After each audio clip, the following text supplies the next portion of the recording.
Live tonight, Architects of Humanity. Is your mind really safe? When you think about that, it's actually a very profound question, intellectually deep, something that needs to be pondered and looked into. Mr. Super Sidewinder, good to see you, brother. Always, man. Always a pleasure, bro. And yeah, thank you for all of that knowledge with the cement and adding certain materials to strengthen it. Very, very interesting. Great knowledge there on that other stream. The mind, people think that their mind is safe from outside attacks. And that could be psychological from other people, or it can be induced by radio waves, in my opinion. Dr. Jose Delgado was practicing studies, wireless studies on monkeys and other animals as well. And he was doing this in the 60s and 70s, able to induce both apathy, so a type of passivity, calmness, and also aggression by stimulating specific areas, so certain areas of the brain, by way of radio controlled device known as a stimoceiver. So usually it's like a stimulation receiver. And also the machine he was using to project it, that could be looked at as like a radio broadcasting device, or a broadcasting device like a radio tower or a cell phone tower. Now it can, even before, it can be done from a van, but what would it be required to do to humans? Like, do you think that they would actually tell you about experiments that are done on humans? Well, they used to. You can look it up. You can see the experiments with, the effects with thalidomide, children being born with misshaped limbs. And it's really sad because pregnant women were giving that drug. It's like horrible when you look into that experiment. When you look into the person that was born after, I think the father was working at at like a Teflon industry, and the birth defects that happen. So there are things that it seems as if we are the experiments, and something it would never tell us. The ones that get so-called declassified are just a part of the story. MK Ultra and some of the other ones. The Tuskegee experiment, right? Or could that be really looked at as the Tuskegee torture? I mean, they were torturing people. I mean, it's scary because that was veterans too, right? But the inducing of aggression through stimulation on specific brain areas, specifically the perioquaductal, gray in the midbrain, the lateral hypothalamus, or the Forel's field, it can be known as, produced increased aggression and offensive behavior in monkeys and cats. And these are the ones that they're telling us, monkeys and cats. I mean, if you look at some of the pictures on experiments with cats, and I mean, it's horrible. It is horrible. I mean, it's something out of like a nightmare, Frankenstein type of thing. Also, he could induce apathy, a type of calmness, stimulation of the septum or the caudate nucleus was found to produce passivity, inhibition, or comic inhibition. That's something, inhibition. So it can inhibit you to do something. It can produce a type of sloth, or a calming effect in aggressive animals. So if an animal was aggressive and it had the implant, the radio waves could produce that. Now, of course, the implant could be inside the skull or on top of it. So when we see that, what was that lady that produced the book about radio waves, radio chips in the clothing? I mean, anybody can look this up. In theory, with something broadcasting to somebody wearing, say, a hoodie or even the clothing itself. I mean, we're so far into the future. You're looking at, we're 50, 60 years now into the future from these experiments. You just imagine the stuff that they have. There was a milquetoast monkey in one famous report stimulating the hippocampal region, turned a ferocious rhesus monkey into a calm, submissive creature, what they call a macaque milquetoast, that allowed its face to be stroked, but immediately resumed aggression and aggressive behavior when the current was turned off. So this is like, I mean, you're looking at Dr. Jekyll, Mr. Hyde type of stuff. Mark, good to see you, man. Sabrina Wallace, who is that? I don't know. Is that an experiment or something? Please let me know. Social hierarchy manipulation.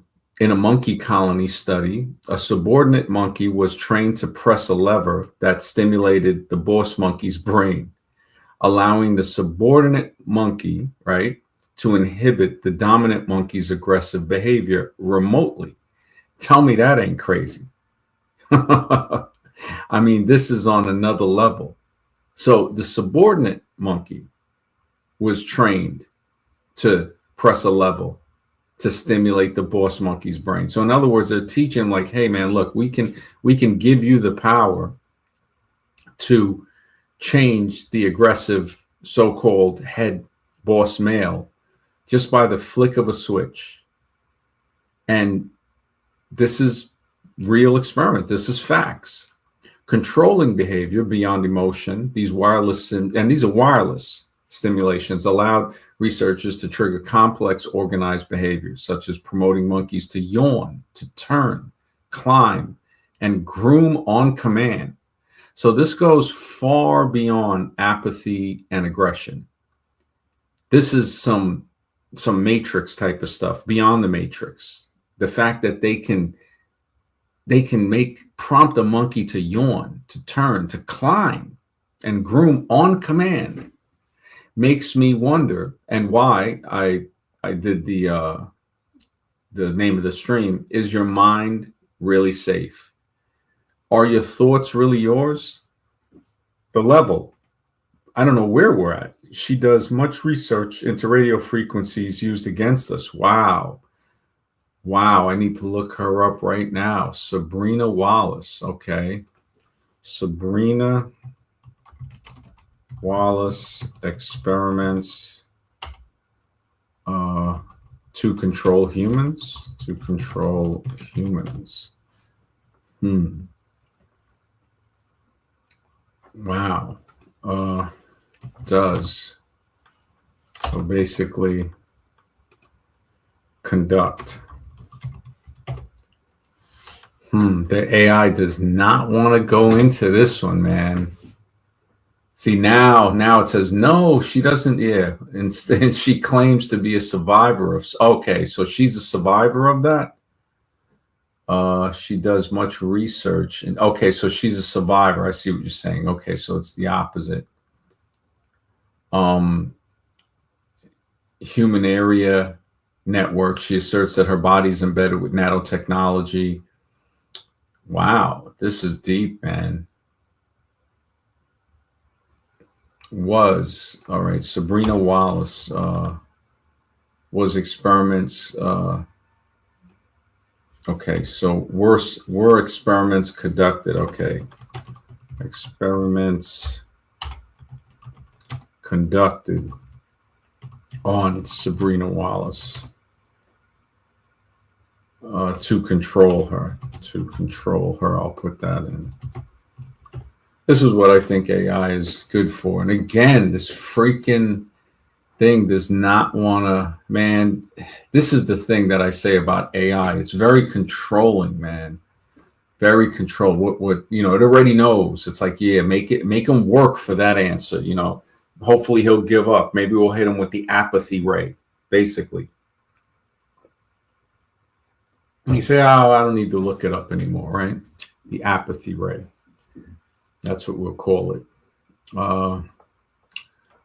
experiments conducted on Sabrina Wallace. Okay, I'll just leave it at that.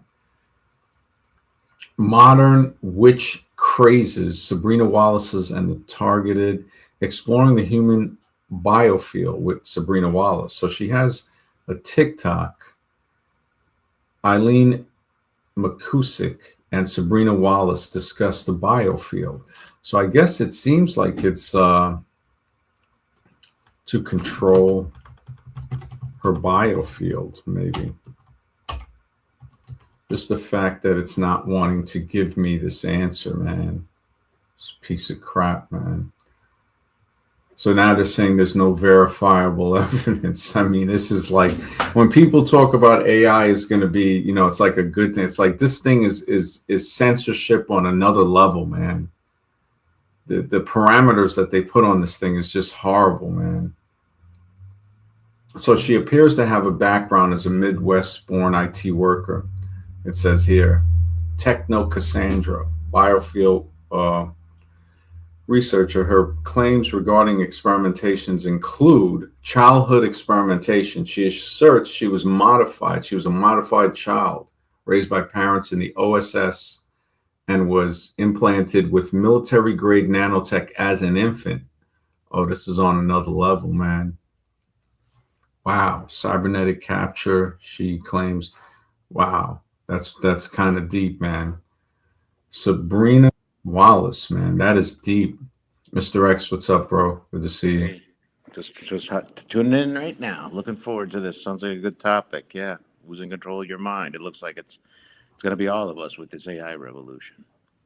Oh yeah, oh yeah, yeah. It's really. I mean, I was on another stream briefly for a couple of minutes, and they were all like seemed like they were in their 20s.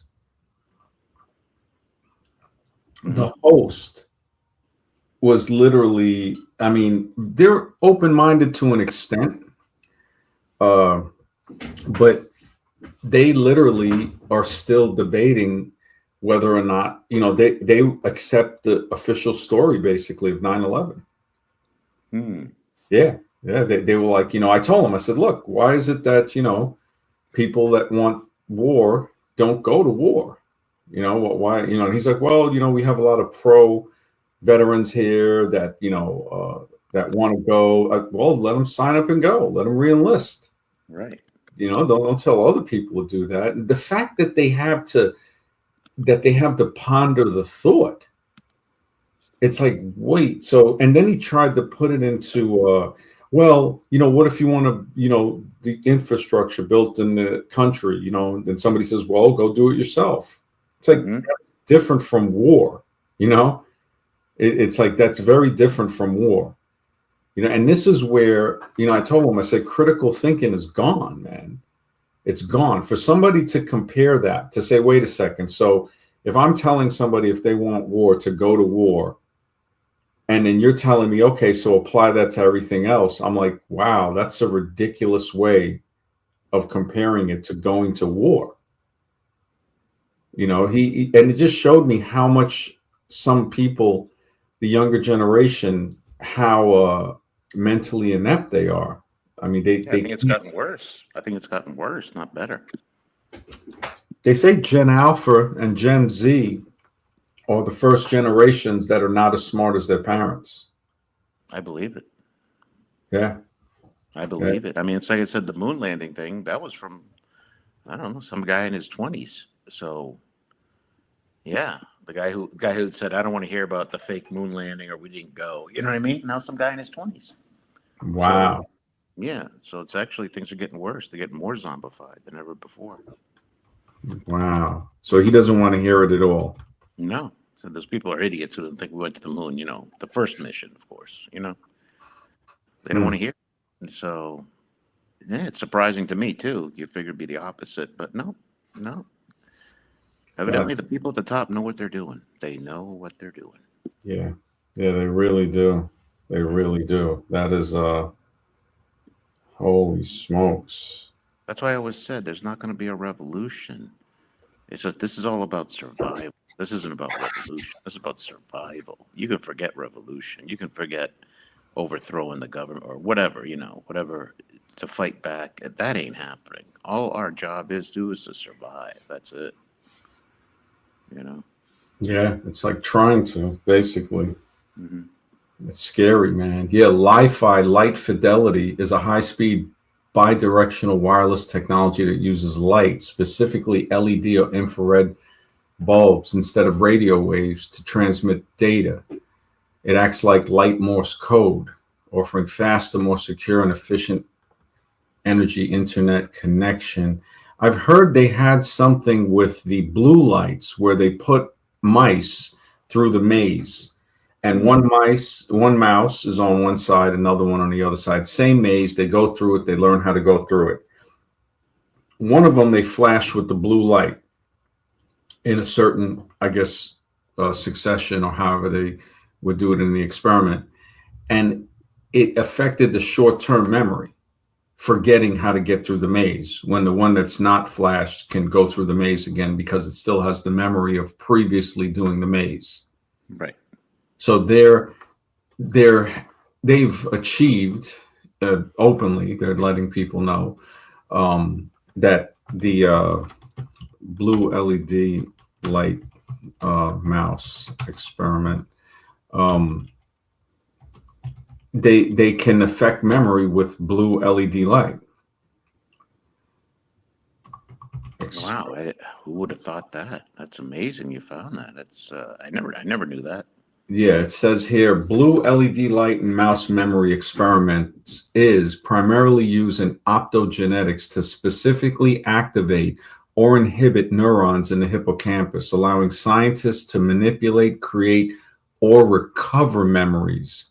Studies show blue light can activate light sensitive proteins, channel R rhodopsin, in tagged memory cells. Oh my goodness, causing mice to recall, fear, or forget, holy smokes, experiences.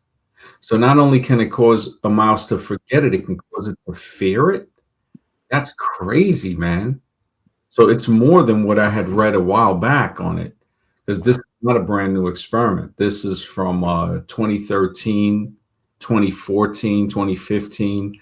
So I mean, we're over 10 years past this. That 10 years. That's what I'm about to say. It's like we're finding out stuff that's still behind the game. Yeah. And I've heard about the purple street lights. Yeah, man.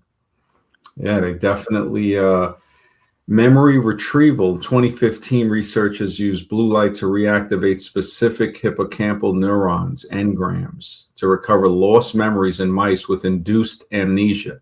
So they're inducing amnesia. And, it makes you wonder when people get amnesia, is it induced, or is it just, something like, they say sometimes somebody will hit their head or something Sure. and get it. False memory implantation, 2013. Well, that's scary. False memory implantation. That's scary. Scientists implanted false memories by using blue light to activate a specific set of neurons, dentate gyrus, that encoded a previous experience while the mouse was in a new environment, causing it to associate the new place with the past event. Holy That's smoke. total recall in real life. That's like, I think it's a little different, because what they're saying, it encodes a previous experience Hmm. while the mouse was in a new environment. But it Okay. said it could give a new memory to it, so it could Yeah. have memories of something that never happened. Yeah. Or false memory implantation. So it is kind of total recall-ish. Yeah. If it's something that happened before, yeah, that's very total recall. Emotional memory manipulation, 2014. Researchers successfully switched the emotional value of memories, transforming a fearful memory into a positive one, or vice versa, in mice by stimulating specific neurons in the hippocampus or amygdala. That's like, and I could see it already. Oh, well, traumatized soldiers, we can help them with this. Anything to Frankenstein, Sure. anything to Frankenstein, man. Maybe crazy is the new normal. Possibly, man. Possibly. It's like, I mean, who was it? No, they'll Susan keep you sane Sontag? enough to work. That's what they'll do. Sane Soon enough it's to not do your even going to work. be. I wonder. It's like, why? What are they going to do? Like people really think they're not going to just end them in some horrible way when they don't need them anymore, or like, I mean, it's horrible what's going on. It's really, really horrible, Well, man. that's where the metaphysical and spiritual beliefs come into play because what you just said, are they going to end them when they don't need them anymore? Well, if evolution were true, then I'd agree that they probably will. But I don't think it's true, so they'll have to keep us around for something. We'll have to serve some type Mm. of purpose. I mean, I don't think evolution needs to be true for them to do horrible things to us, right? No, no, no. I'm not saying that at all. No, no, no. But I'm saying they can't just get rid of the whole human population. Why? Why Uh, not? on a physical level, yes. But if there's a metaphysical rules that they have to work with, then I think they have to keep us around. Um, Mm. it's not scientific. You can't apply science to this. It's just my personal belief is this Earth needs to be inhabited by humans. It was designed that way. Something like they're probably getting this technology from some higher spiritual realm, in my non-scientific opinion, of course. Uh, Mhm. that's just I'm only saying this is just how we view the future, and I do see the future with humans in it. I do see the future with humans in it. No matter what. If, but logically, it makes sense that they'd get rid of humans after a certain period because what do they need them for? I mean, they might put us back in the container They until might, until but what needed. if we're not supposed to? Because I've seen a lot of these sci-fi movies where, and obviously that's not should be concrete evidence of the future, but they seem to make up jobs for people. People still have some jobs to do, but they're made up jobs, sort of thing. Hmm. Not really necessary, and that's where I believe we're headed. Um, we're coming to the end of times. I think we're headed in that direction. Honestly, Hmm. Or maybe just changing forward into something that is it's like very mechanical. yeah, Like the I mean the emotional memory manipulation. This is just on another level. Dim blue light impairment. Long-term exposure to dim blue night light at night, DLAN BL, that's what they call it, has been shown to impair spatial learning and memory in mice by inducing neuroinflammation and decreasing synapse density. Holy smokes. And you know, dim blue lights, that comes off of almost everything. The phone, computer hmm screens. Yeah, dim blue lights. It's most lights are based on dim blue light. yeah. You know, even the fluorescence. It makes you Which, wonder if there was an advanced civilization long before that, like you were talking about last night, that are heavily guarded. mhm. Maybe it's just when it gets too advanced, the world needs to reset itself. Maybe it's possible. Well, I'm wondering if it resets or if there's like factions against each other and it gets destroyed. So the reset Yeah, isn't really a purposeful reset, you know, purposely reset. It's destruction of one side resetting it. Like, you know, maybe it knows what the architects are up to. Like maybe it knows that they're not in our best interest. I yeah, mean, when you look at it, we really, I mean, when I think about this one here, the dim blue light impairment, it reminds me like, okay, all of these blue fluorescent lights in schools, when they had red ones, I think it was they were saying it was something being linked to leukemia, I think. And hmm then they switched to blue ones.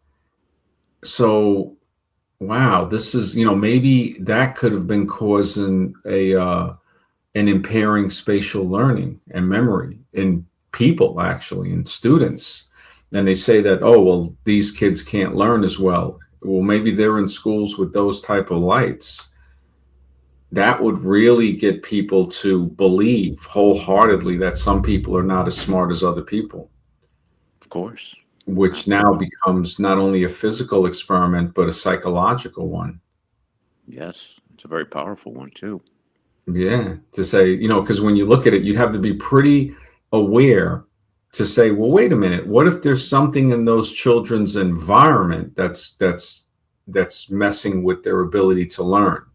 And these other children, they don't have that in their environment, so they're learning easily. You know, we already see where they're quick to say, well, these people are just smarter. These other people have lower IQs, and it's like, well, not necessarily. Hmm. It's like, we don't. This ain't pretty. The optogenetic technique, they tag the neurons, man, activated during a specific memory. That is crazy. The fact that they can tag neurons during a specific memory, fear of a location, are tagged with light sensitive proteins, often derived from algae. Oh, this is straight Frankenstein. Hmm. This is straight Frankenstein. Activation of fiber optic cable is implanted into the mouse's brain. Holy smokes. Which delivers blue light pulses to specifically activate these tagged neurons. Oh my goodness. And the result is the memory associated with those neurons is triggered, causing the animal to act as if it were act as if it is re-experiencing the event. Holy smokes. Holy smokes. This technology is utilized to study mechanism. Oh, of course, they're going to say, yeah, this is to help Alzheimer's, right? Right. When aluminum, they have a relation to that. And then you'll have fake Professor Dave just come out defending anything the state says. Yeah. Anything. He's a whatever you want to call him. He's an operative of the state. And what's Yeah. sad is the followers. They just follow the crap. That's the Oh, sad yeah. part. I understand Professor Dave. He's getting paid like these other guys. I can't remember that other professor, the fake professor who's pretty famous. What's his name? Highly evolutionist. Where's that bow tie? I just can't remember his name. Oh, he's not a professor. He's with Bill Nye the Science Guy. Bill Nye, the science guy. Thank Yeah, you. he's I did not. have to look it up because I knew you'd figure it out. Yeah, You know that that. guy. Yeah, another plant of the state, and then the people that say, "Wow, you're so right. He's so smart." I mean, that's sad. That's really sad. They don't want to think for themselves, and unfortunately, that's the reality for the majority. Not everybody, obviously.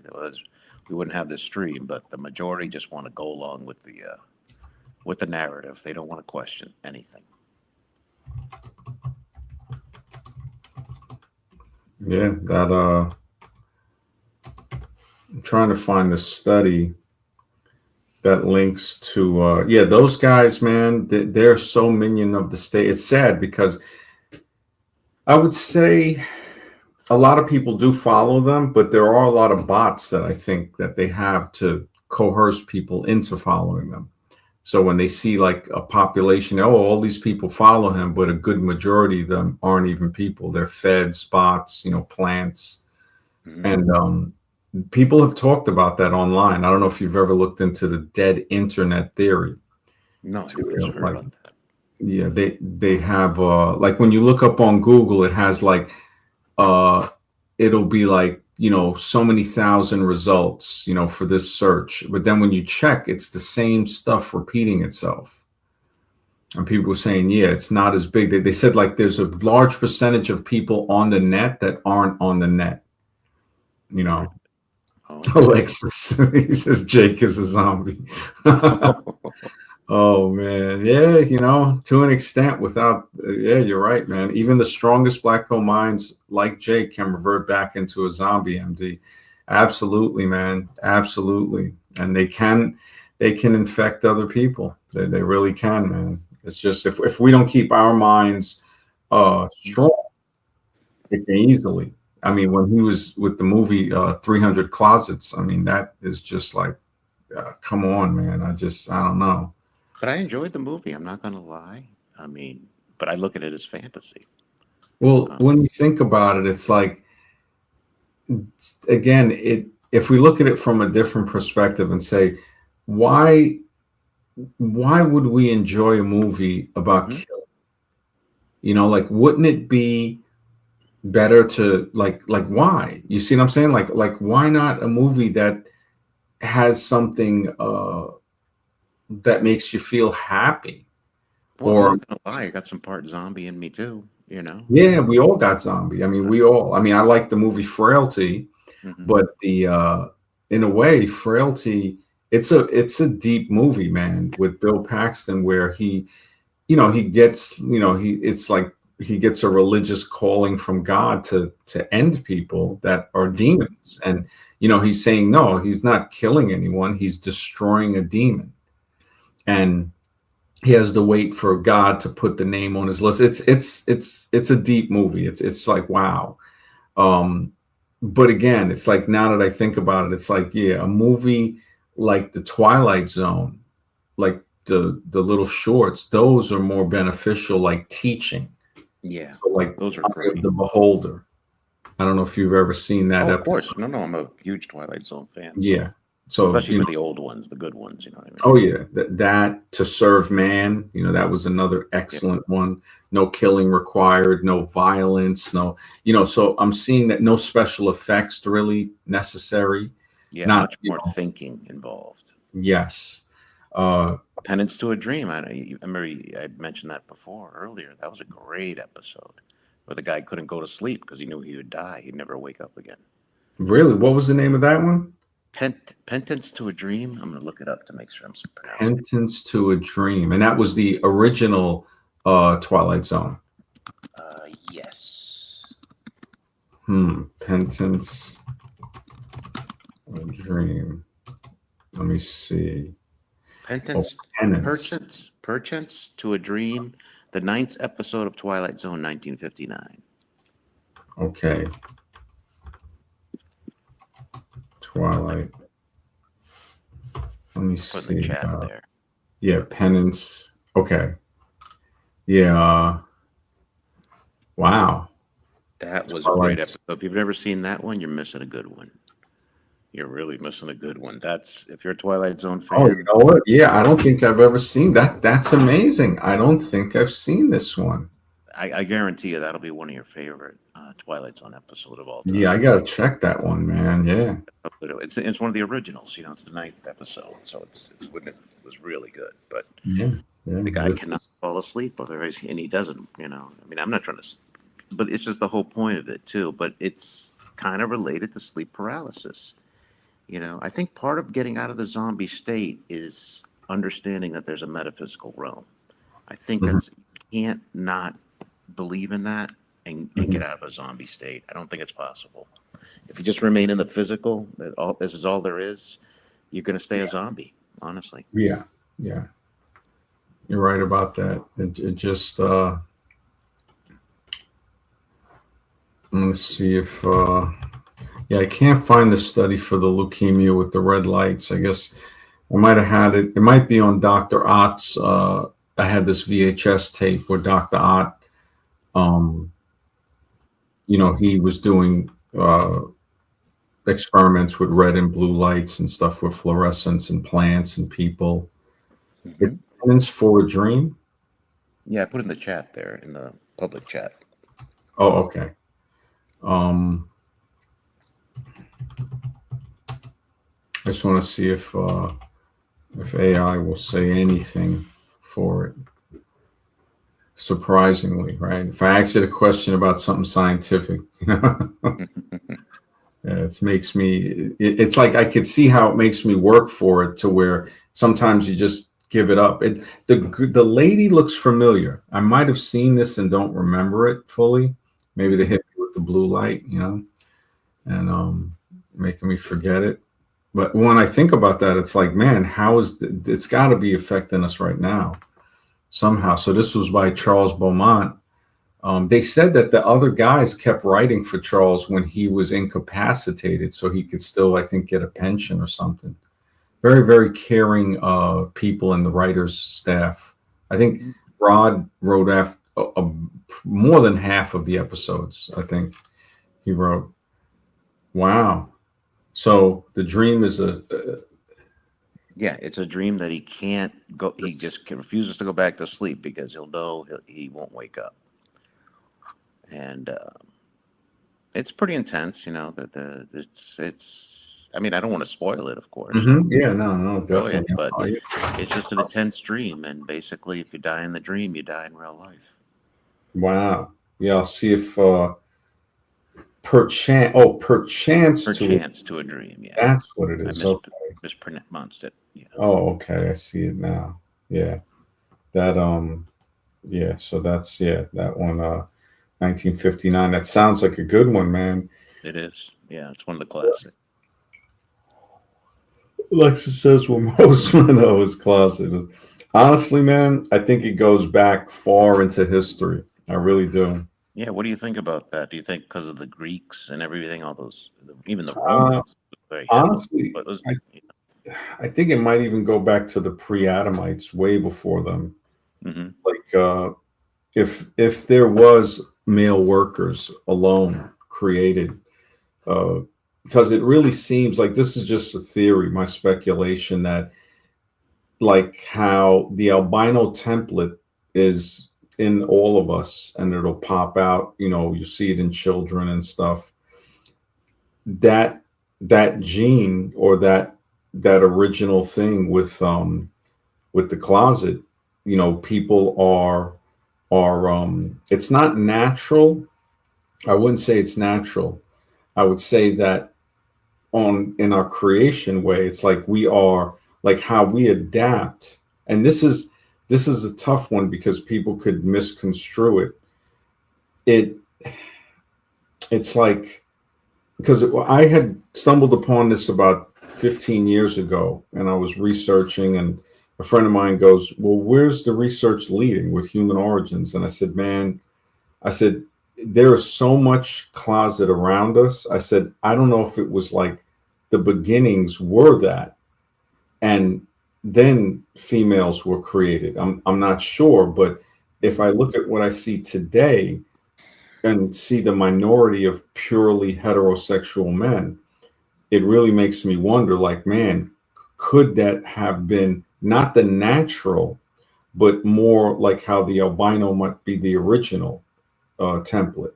but it's an important discussion to have, and the reason is if they hold positions of power, like in entertainment or in academia or even government, that Yeah. line of thinking is going to have a big effect on our lives, whether we like it or not.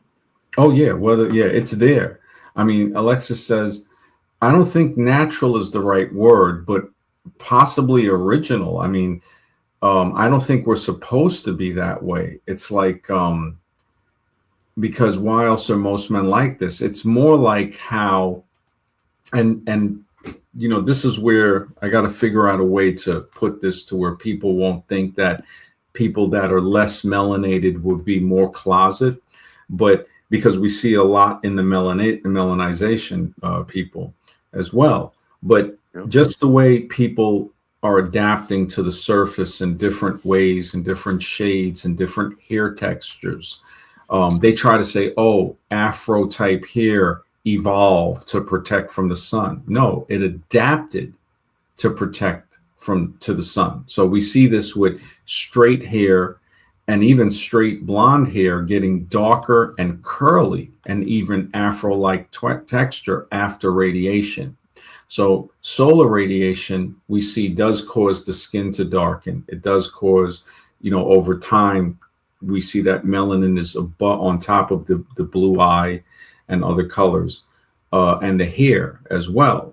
So as people are adapting, I guess for the, to the solar, so it's not even a guess, we see this.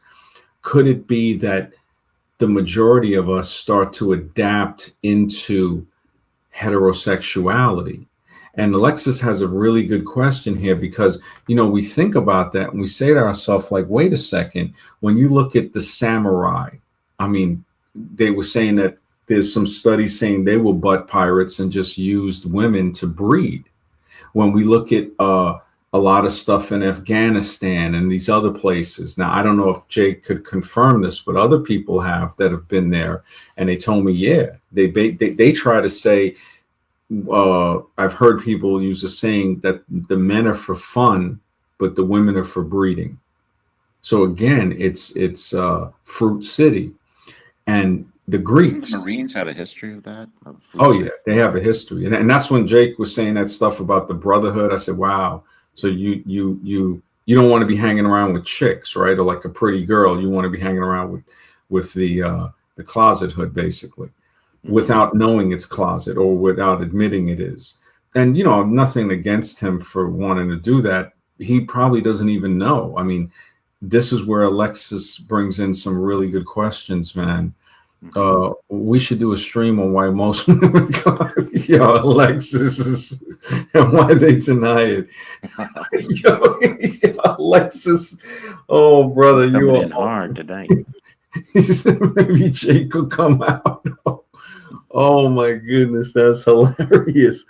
Yeah, and like you said, Mr. X, this is a topic that does need to be talked about. I mean, with all of this stuff, is your mind really safe? I mean, if they're producing uh emotions and Hmm. memories, I mean, they might be able to hit people with the closet ray, the Yeah. closet light or something.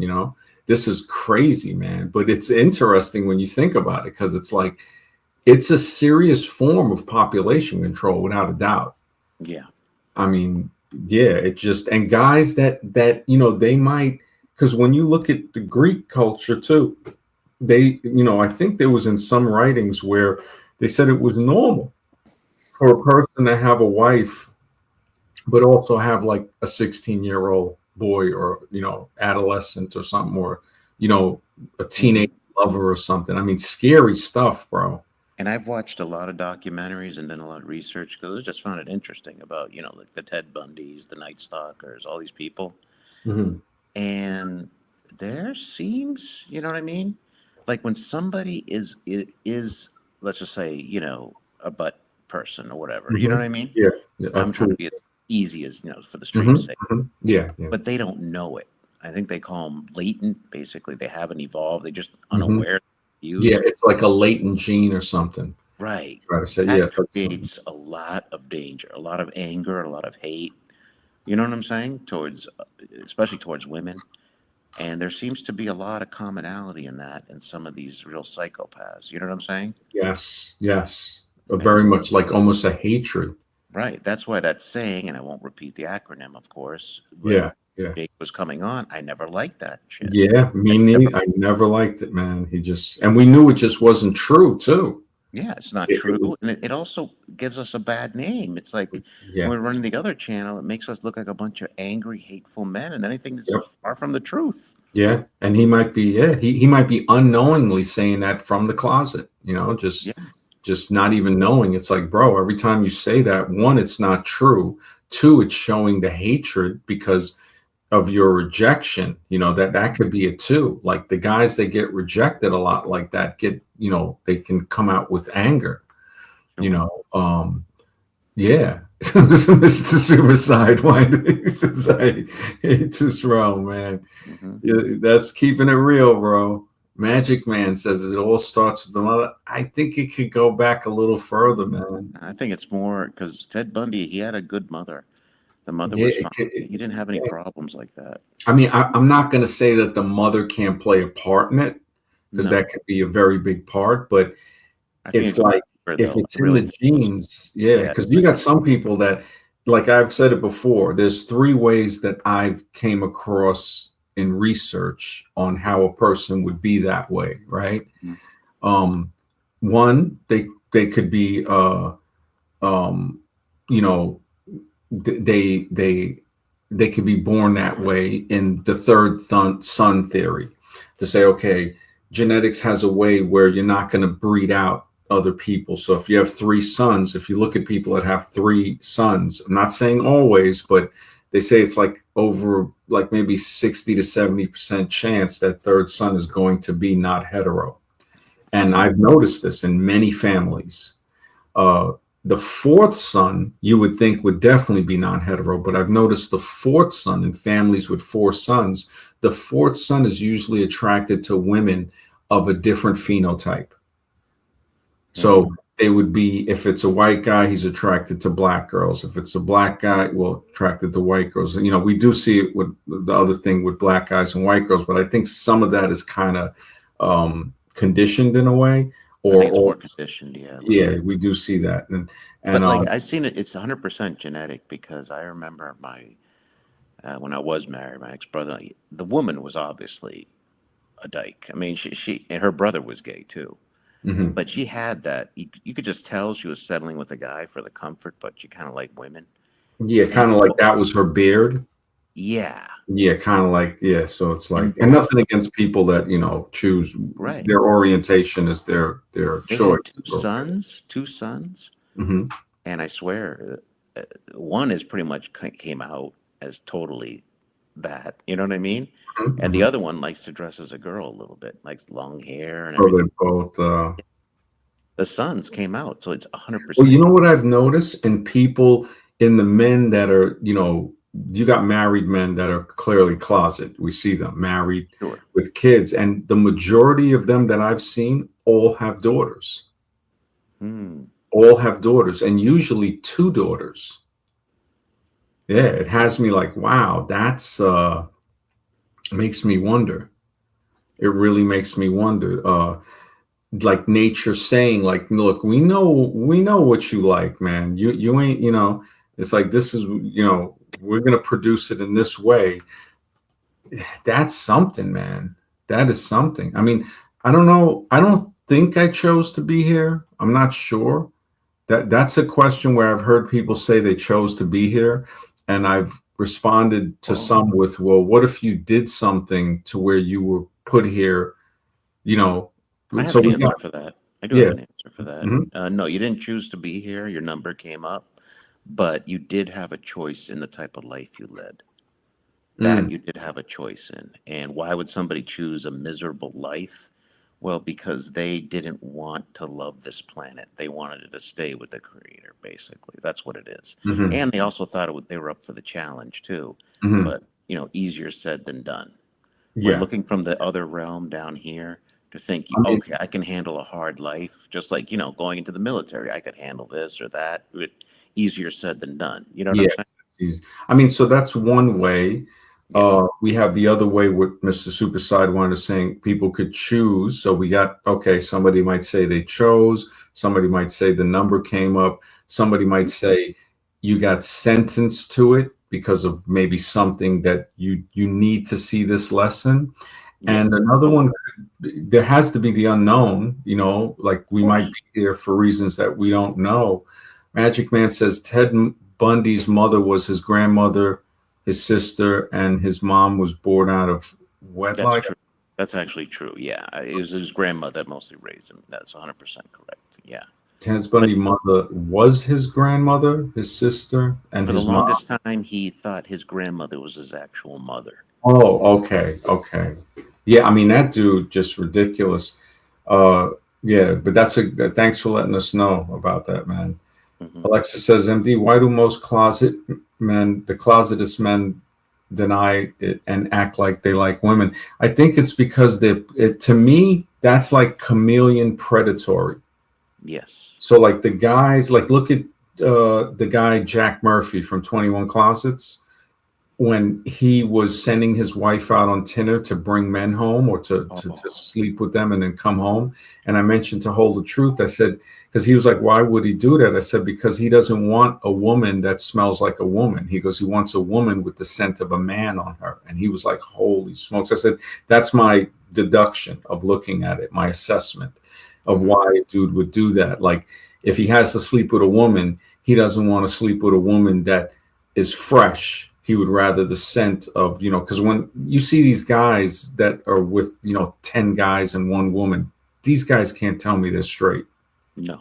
with these gang bang things and all of Oh, that. hell no. Yeah, it's like Hell that no.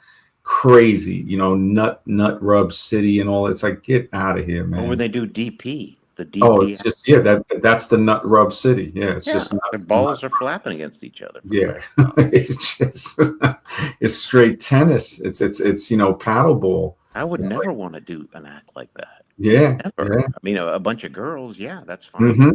But Mm-hmm. not. Yeah. I I wouldn't want a guy anywhere near that act because it would be a total turn off. I get turned off immediately. Hmm. Yeah. And I can understand where Magic Man is saying maybe, okay, one could be they're frowned upon, they need beards, but again, that still shows predatory I agree. because a lot of these guys. I mean, the whole manosphere, 99% is closet. You look at Tate, both of them, both brothers. You look at uh, Fuentes. You look at DeBeek. You look at Sneeko. Closavicula. Um, and who was the other one?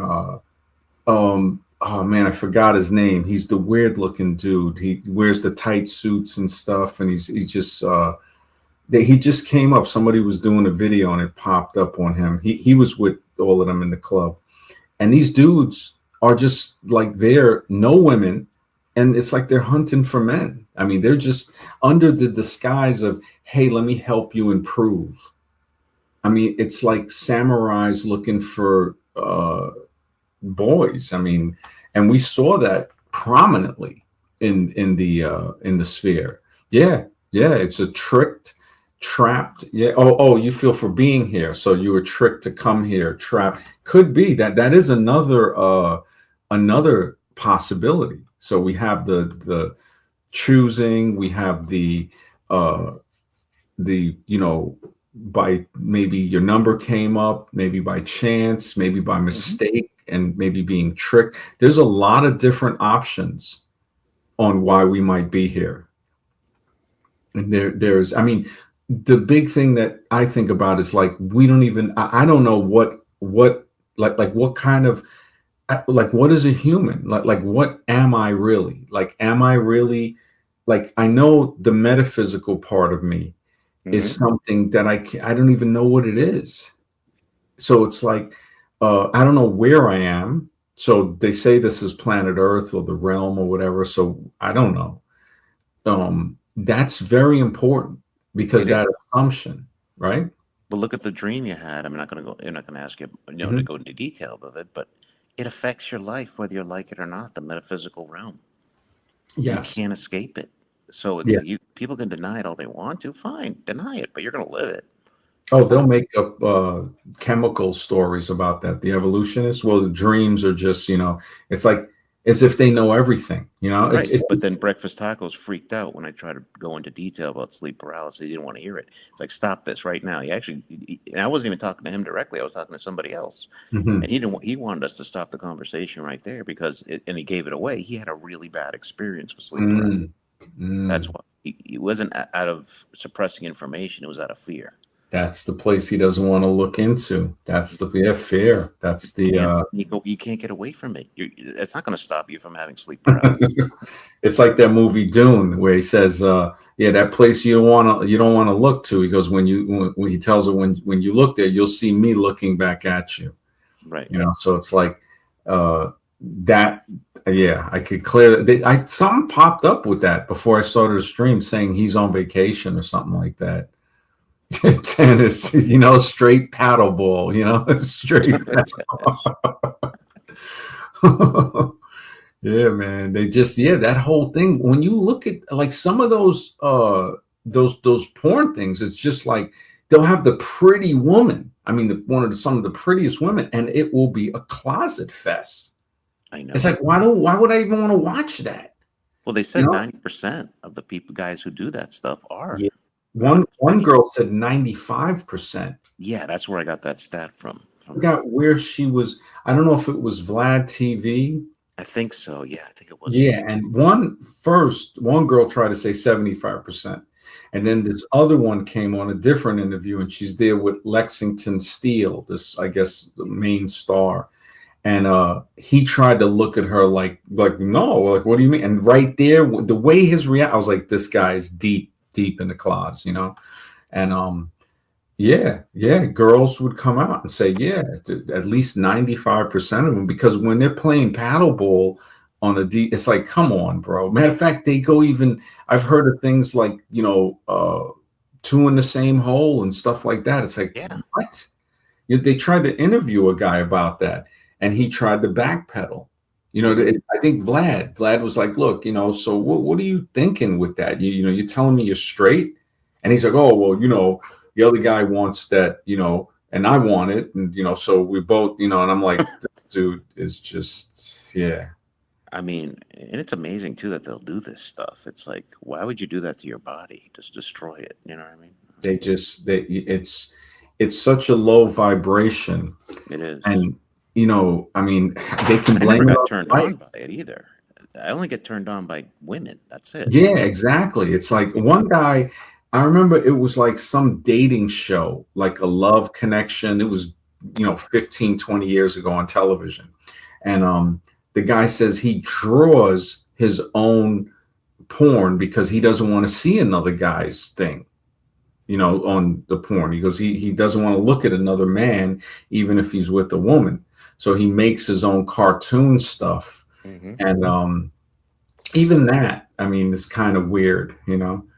Uh, Yeah, even that's a little yeah, out there. I don't know if that's any yeah, better. you think about it, it's like, man, the excuses that people come, when you look at it psychologically, it's like, really? It's like, so you're like what, cartoon closet or something?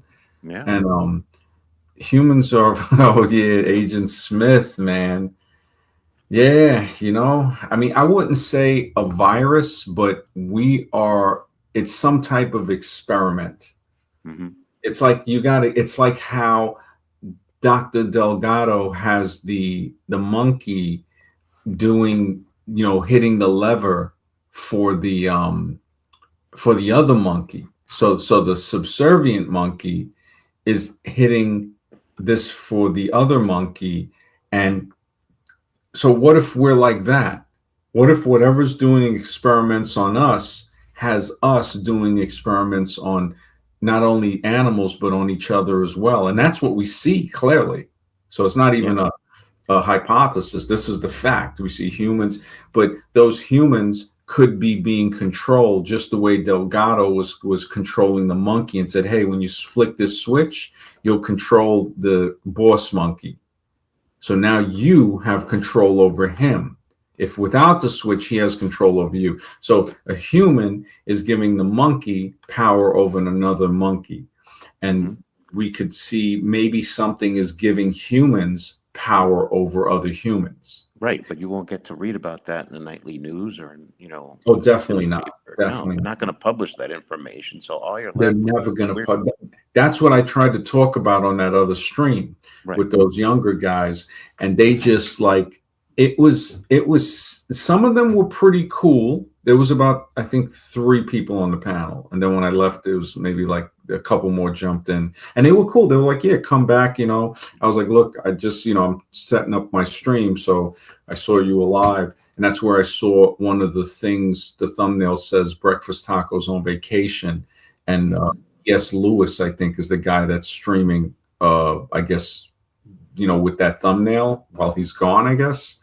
Uh, so when I saw the other channel, I said, you know what, let me hop on for like 10 minutes, before Oh, I. you were on Breakfast Tacos No, channel. no, no, not Breakfast Taco. The other guy. It's like Hmm. condolence, something like that. It wasn't condolence, but it was some word like that with a C and an L and a Right. ELNC or something like that.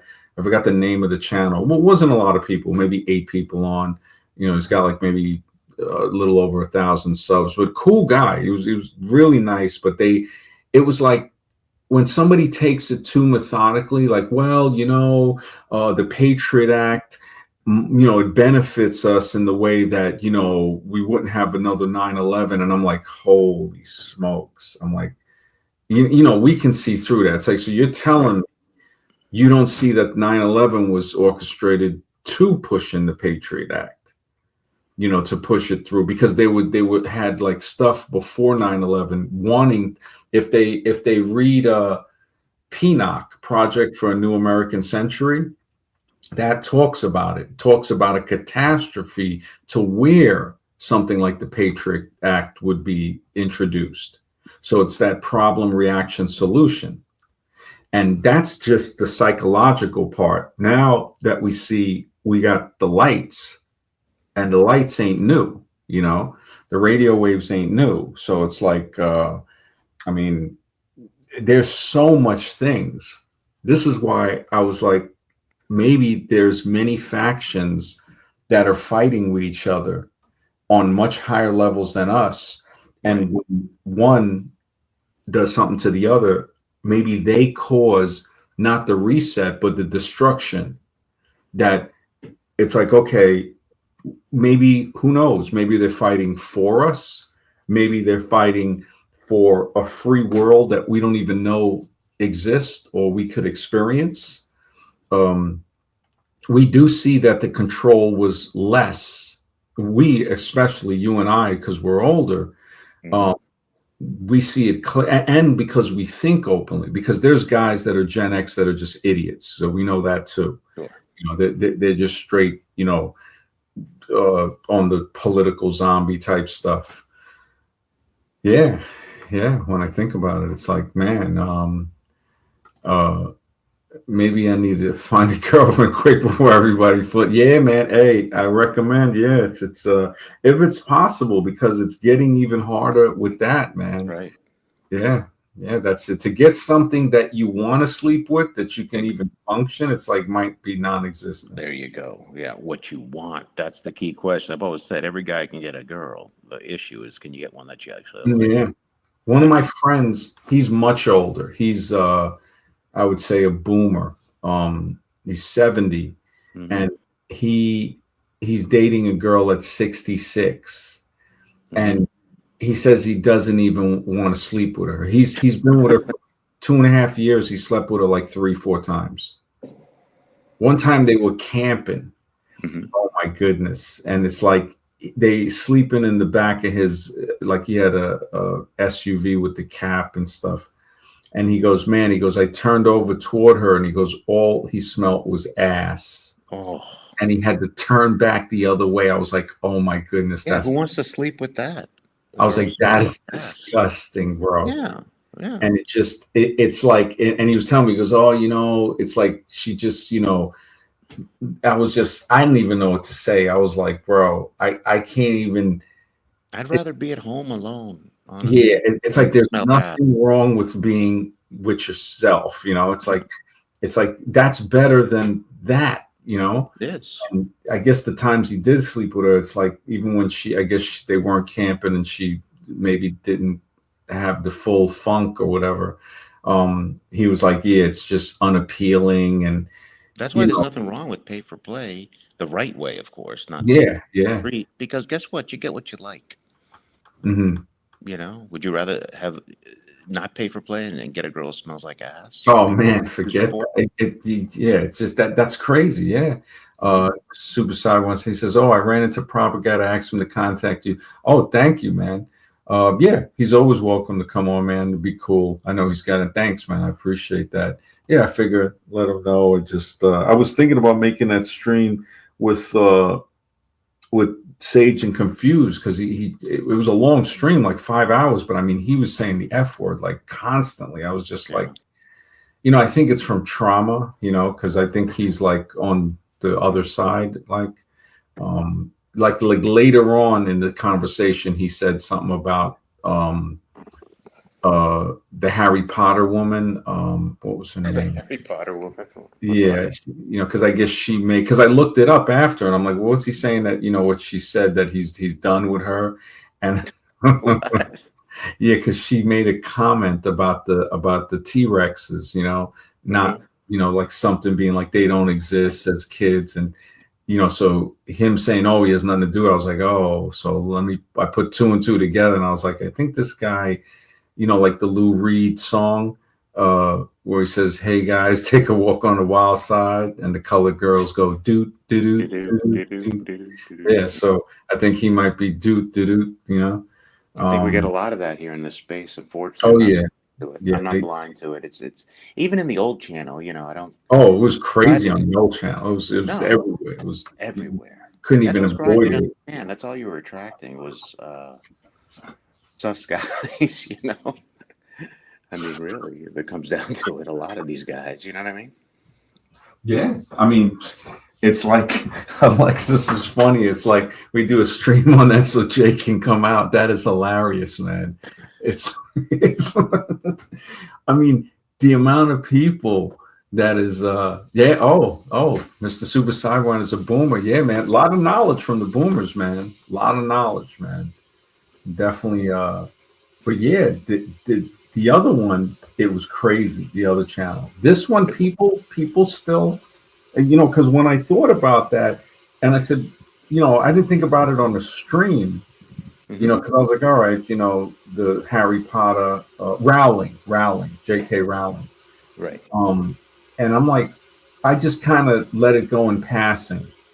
And then later on, I'm like, man, that was a lot of cursing he did on the stream. I should have told him, to chill out because I didn't monetize it. I didn't want to chance it.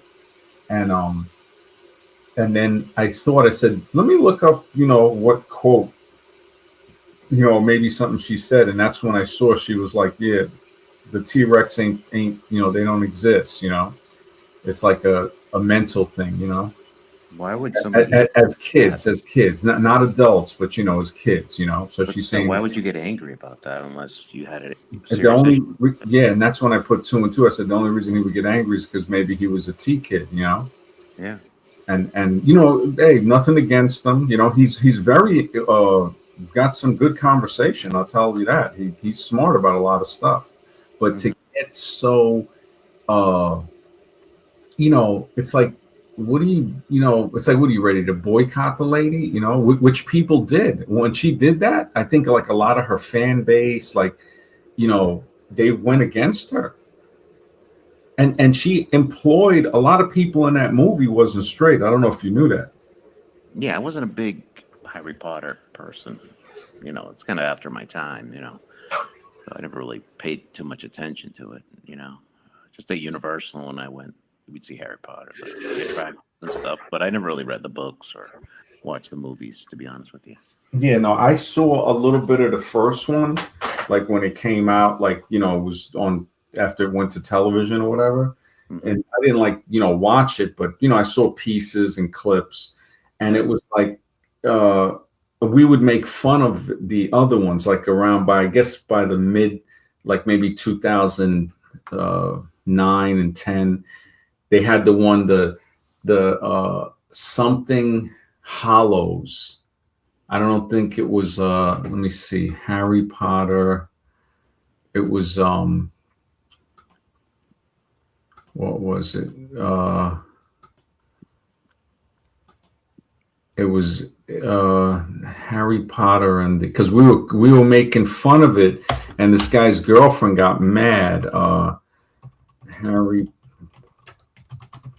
there was something Hallows, the Deathly Hallows. So there was like Deathly Hallows, and we were like, "Well, what are you going to see? Harry Potter and the Manly Swallows?" And she was like, "Oh, that's messed up." She got like really offended. This guy's girlfriend, Anna. Hmm. And I was like, it's like, who cares? It's like, it's like, chill out. It's like, keep your shirt on, lady. And yeah, because they were like really into it. Like, and I'm like, you guys are going to the movie to see that? And my friend was, he just, it's messed up what guys will go through. You Oh know, yeah. I was like, man, you had to sit through the Manly Swallows with her, man, watching Harry Potter and and then there was something like they had a whole bunch of them. I'm like, what Hmm. the heck, is it just, and they just got, worse and worse. Lola, oh my goodness, Mr. Super Lola. Sidewinder, right? You remember that song by the Oh, the song Lola. yeah, where it's like um she walked like a woman, but she talked like a man. Oh yeah. Right? Let me see. Yeah. What's the lyrics? The lyrics That's the to what was that group's name? What was that the group's name? Kinks, right? The The Kinks. Kinks. That's right, the Kinks. I like their other Oh my, song. old Paranoid. Soho. I I don't know. wanted to talk about Soho, Manhattan, down in I thought it was like overseas, like in like Thailand or something. But it says I met her in a club down in Old Soho, which is like next. It's like downtown by Chinatown in But this is Manhattan. like back in the '60s, right? The song was Oh like no, this, no, the '70s. I think it's from the '70s. Let me see. right? But Manhattan, that area is probably heavy, Oh yeah, yeah. That area is at that time. yeah, yeah. That was probably going back '60s, '50s.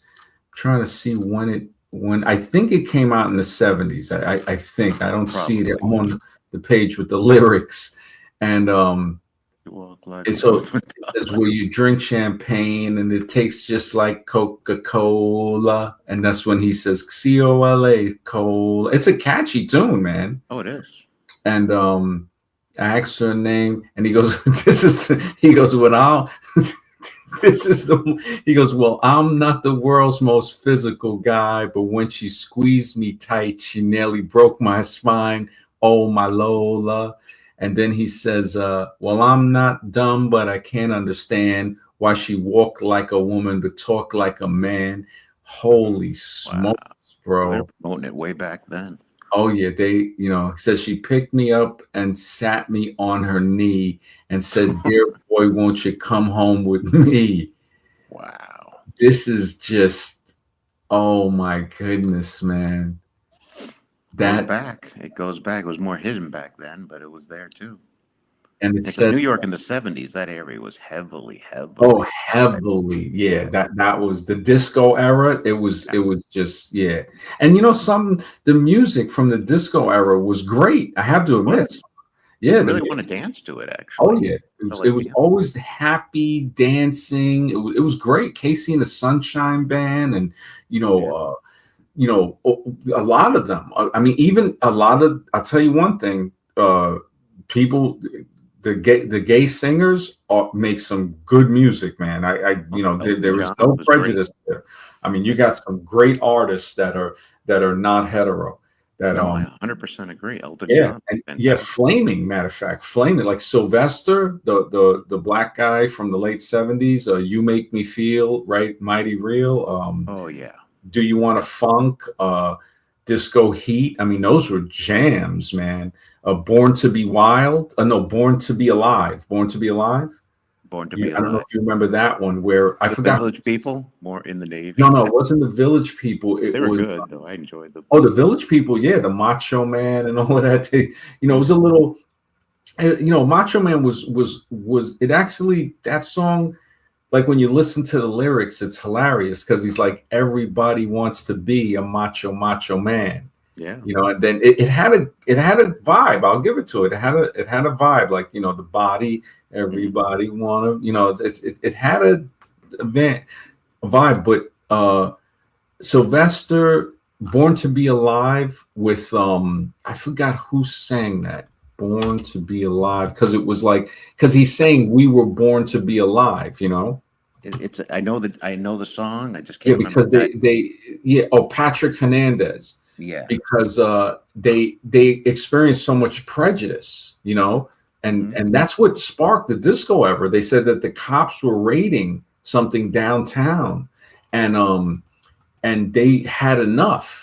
Like, they have the videos talking about it, and they said they all just came out I guess it was the gay bars, and they were like, "Look, that's it, man. We're not taking this anymore." And that sparked the disco revolution. And Sure. even Eric, It's a really good movie. Not. I don't know if it's a good movie, but it was big on that scene. Was Al Pacino in the movie Cruising? I don't remember seeing that. Oh, That was look in it the up, please.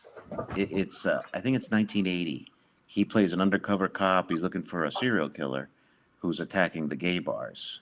But he goes undercover and he's all in that scene, that whole Really? scene. And it's actually pretty good about the whole scene at that time. It's pretty crazy, like how they wore these bandanas or these rags in a certain pocket. It would mean a certain thing. And he's going Really? into all the clubs. It was back in the days of the The leather. bandana. You know who wore the bandana, right? The Tupac thing. Yeah. Oh, yeah. Right? Yeah. The Aunt Jemima. He wore the Aunt Jemima type. And a color meant a certain thing, like depending what color you choose. But it's a good movie. You can, I think you can watch it for free on YouTube. Sometimes they have it for free on YouTube, but called Cruising. We could definitely see highlights of it. It's something else, but it shows you that whole scene and just how crazy it was, Wow. That especially that going into the park, Central They Park. say he was heavily closet too. Al Pacino Yeah, I was shocked wouldn't surprise me. because you think with Scarface and stuff, but when you look back to, I don't know if you remember the film Dog Day Afternoon. No, I don't remember that one. The Soho reference in the song by Lola is the West End of London. Oh wow, thanks, man. The boom, that's that boomer knowledge, man. Yeah. It historically served as the city's primary district for nightlife clubs. Wow. I miss my silk shirts. Yeah. I remember the days of the Shams, the Baron, and those nightclub stuff. I was never really a nightclub person, but I like the clothing, from the 80s were great. Um, but yeah, you know what's weird with the Lola? It says girls will be boys and boys will be girls. It's a mixed up, muddled up, shook up world, except for Lola. La la la la Lola. Holy Jeez. smokes. So this Soho's referencing London. Thank you for that, Mr. Super Sidewinder. The West End of London.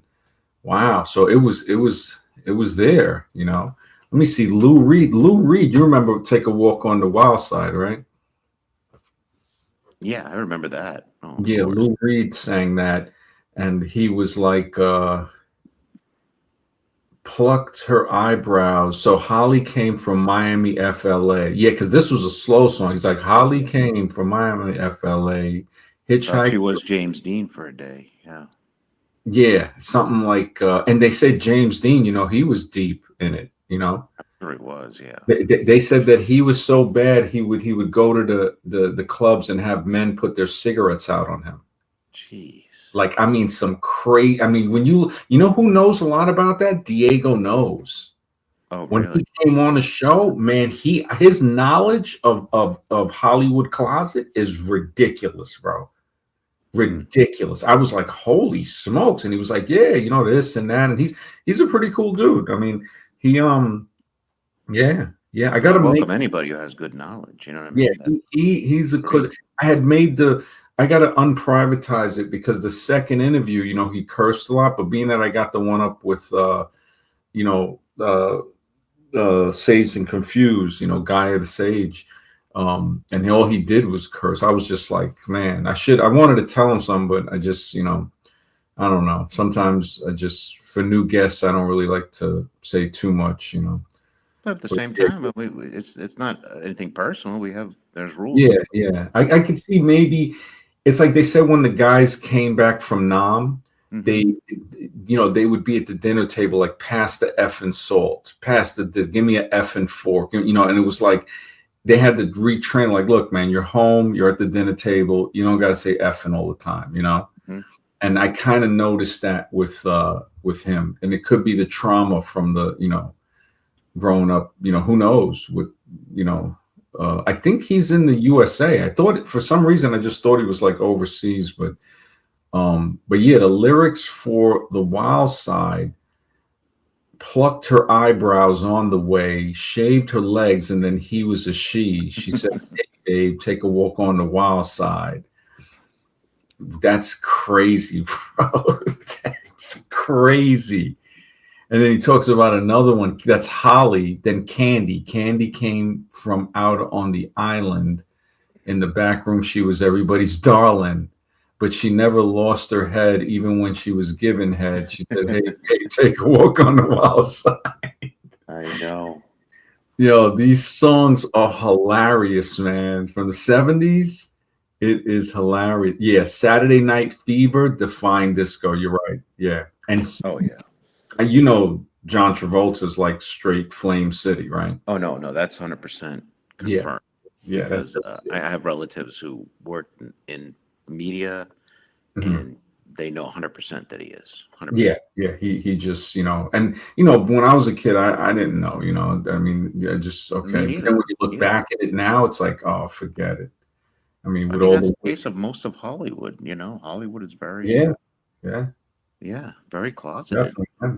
Oh, Even the music industry, rap industry, heavily. big time, big time. Yeah. Pacino, when he acted in Dog Day Afternoon, that I think is the early 70s. And the film is based on a guy robbing a bank to get the money to get his so-called husband a sex change. Wow. And it's based on a true story. Like I think the dude did like 20 years or something, and he got the money. And I think the guy got a sex change. I'm like, you got to be kidding me. That's what the movie, And then in The Godfather with Marlon Brando, because Marlon Brando was straight, Yeah, I heard like about that. yeah, ridiculously, and he like made a comment of Pacino being, a little G, little bastard or something like that, Hmm. and yeah, it's just like everywhere, man. It's everywhere. It's like it reminds me of that Bugs Bunny, like Bowery Bugs with Brody, where he's running around. He's like, everybody's rabbits. He's like, he's like, hey, he's like, what's up, Doc? What's up, Doc? He's like, Mr. Postman, what's up, Doc? And he's just going nuts. Everybody he's going to will take off the mask or turn around, and it's Bugs Bunny again. Well, So I watched a video one time where it was actually about Hollywood actors you never knew were gay, and then I can't remember the exact details, but there were some that were shocking. It's like, what? He was gay? It was like, whoa. Rock Hudson, I was like, this guy was supposedly a masculine idol or something. Yeah. Well, even the guy who played the Brady Bunch, the father. Yeah, the father. Yeah, he was Lamont from Sanford and Son. Oh, he was gay too. I didn't even know that. Yeah, he came when they made the remake. It was like the television version of "In the Heat of the Night." The black guy's name is Henry Rollins, like Mm. the punk singer. Yeah, a very good actor, very good actor. He acted in A Soldier Story too. That was yeah. Henry Rollins is a good actor. Oh, yeah, I remember that. Yeah, Lamont, him. Yeah, a lot of guys. Matter of fact, a lot of these new. The guy from Prison Break. He looks like a white guy, but he's like one of his grandparents or parents is black, but he looks, you wouldn't know if you just looked at him. I heard who was it? The Star Trek guy, Chris Pines or something from this new Star Trek series with the three Wrath of Khan remake or something. Mm-hmm. Straight closet or open, Yeah, I'm looking up, see if I've seen anybody famous that with the It's like famous closet. Lady Gaga's gay. I didn't know that. Who? Lady Gaga, Yeah, I don't even think that's a chick, man. probably. Yeah, honestly, yeah, it's like that. That's definitely under the transvestigation over there. That's in my opinion. Well, if you think Yeah. about it, all the way back to the Greek times, the men dressed up as women. They wouldn't allow women to act. Yes, exactly. It was like so. In this song by Lou Reed, it does say Jackie is just speeding away. Thought she was James Dean for a day. Then I guess she had a crash. Valium would have helped that bash. She said, "Hey, babe, take a walk on the wild side." Holy smokes. And if you're watching stuff with a guy that's acting and he's on that side, right? What are we really getting programmed with subliminally? Yeah, Watching and admiring, thinking the guy's hetero, like Rock Hudson, I thought was like, that's supposed to be the guy, right? Find out he's clapping cheeks with Gomer Pyle. oh, he was. Yeah, that was his. He left, I think, $40 million to him when he died, and that's how they knew. Ragamuffin, good to Oh, see you, brother. If you want to did hop on. not know that. Yeah.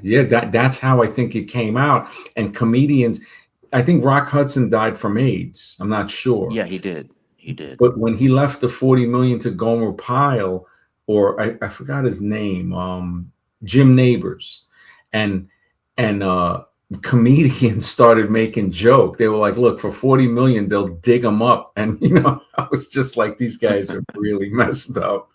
But yeah, it just a lot of the black and white film days, where it was in Mhm. black and white.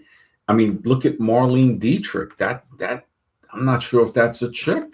That's and some people, when people get mad and they say, "Oh, I'm saying, what are you getting mad for? We're not disrespecting anybody. We're just Oh my goodness. This is crazy. Mm-hmm. The song by Lou Reed, right? Yeah. 1972, Walk on the Wild Side. I'm looking to the right now, and it says the album Transformer. That can't be Oh, the name of the wow. album. No freaking way. This is, you gotta be kidding me. You have to be kidding me. That's the name of the album? That's just, I mean, you can't make stuff like this up, man. I mean, even the movie, I always, I mean, Megan Fox, I don't think, Mm-hmm. yeah, I don't think so, man. I think that's a In the very, past, I honestly, I thought, no, there's no way. But now, the more I think about it and the more I see, I think you're right, man. I yeah, think you're right. yeah. You look at the new pictures, if you just look it up, oh my goodness, they got one with the throat straight Adam's apple. And you know what they say? If it's got an apple, it's got a banana.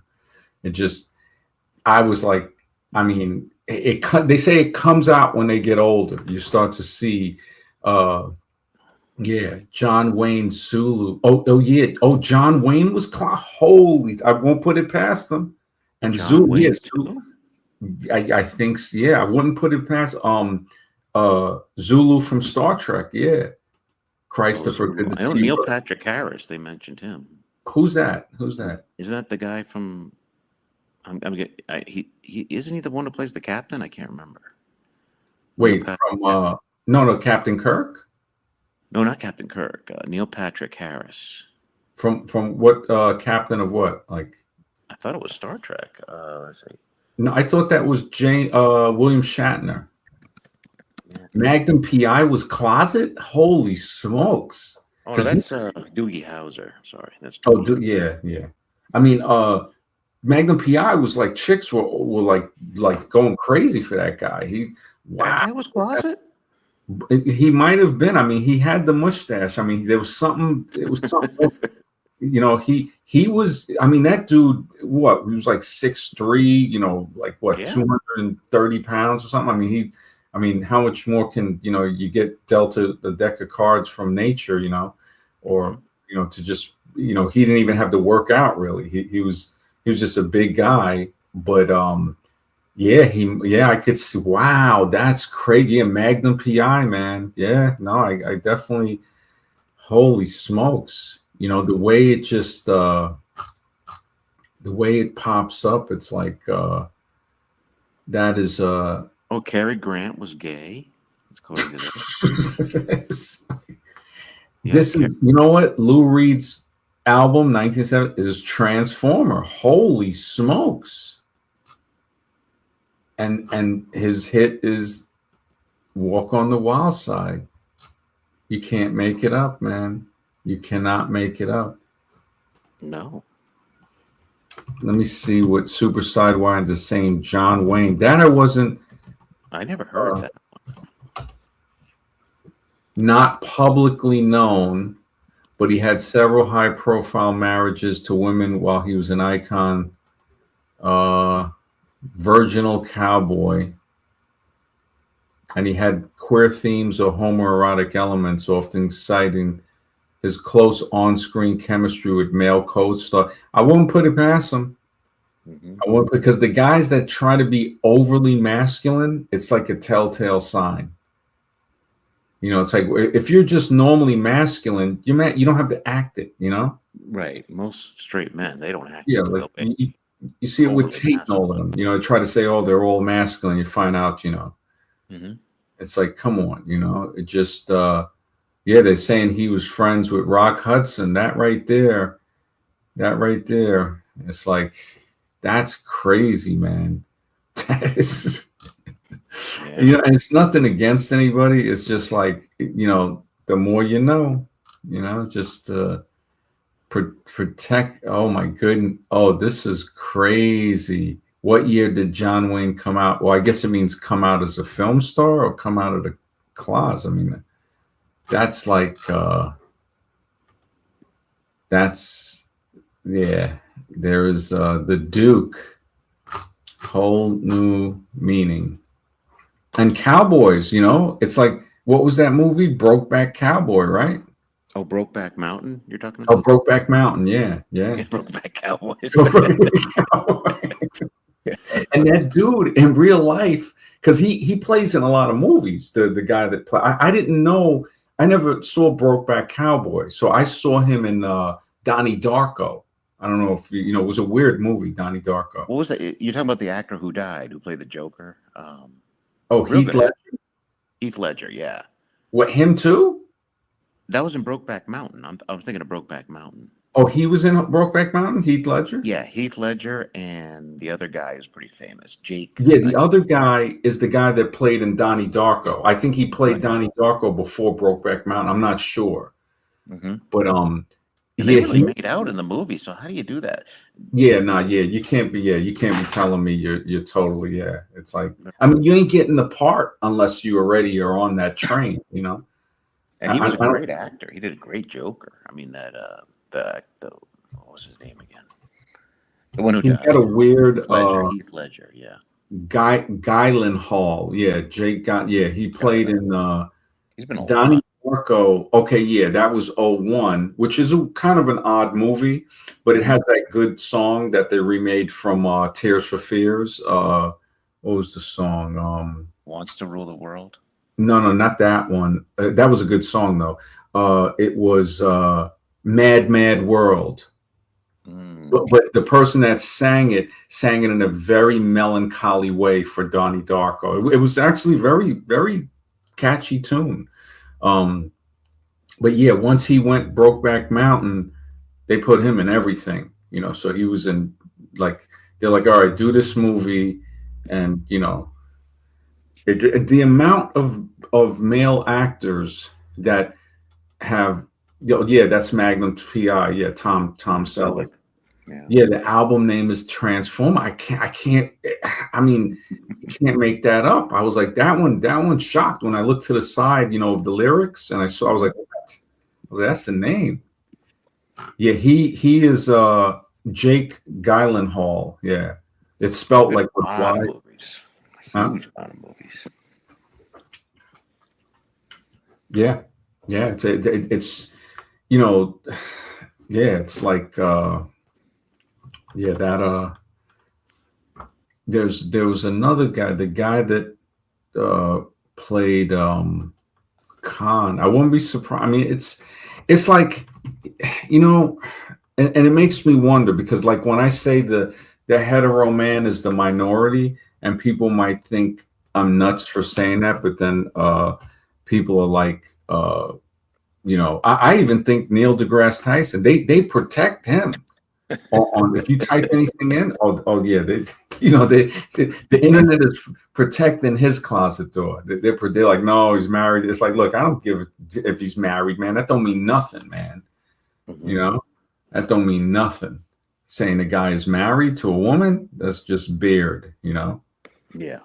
you're just, and like you said, when they're portraying these actors that are not straight and doing this stuff, it's like, come on, bro. Hmm. There is a guy who they usually use him to play the bad guy, and Hollywood blacklists him. He's like almost an albino. He has albinism. He's a good actor. Let me see. Walking Tall from '04. The cat Neil McDonough. Neil McDonough. McDonough. Hmm. Uh, yeah. So he played Jay Hamilton. That Neil McDonough. Let me see what movies he was in. He was in Homestead, The Last Rodeo, Tulsa King, Walking Tall, The Shift, Desperate Housewives. And you know, if he's ever, he said he's married and he's happily married to his wife, right? And he goes, they wanted him to do a scene with another woman, and he refused because he goes, look, he goes, if I do scenes with bad guys and we're shooting and you're, you know, ending somebody, he goes, that's not real. You know, he goes, you know, at the end of the scene, it's like, okay, guys, everybody's still alive, right? He goes, but if I'm kissing another woman, he goes, when I end the scene, I really did that. You know, so he didn't want to do that. And they said they blacklisted him. But now that I'm looking at his wife, I'm like, I don't know, man. His wife is looking kind of, I mean, she looks like a very I'm not saying she's not a woman, but she's very masculine. It's like, holy smokes, he might just. I mean, love is what do they say? Love is blind, man.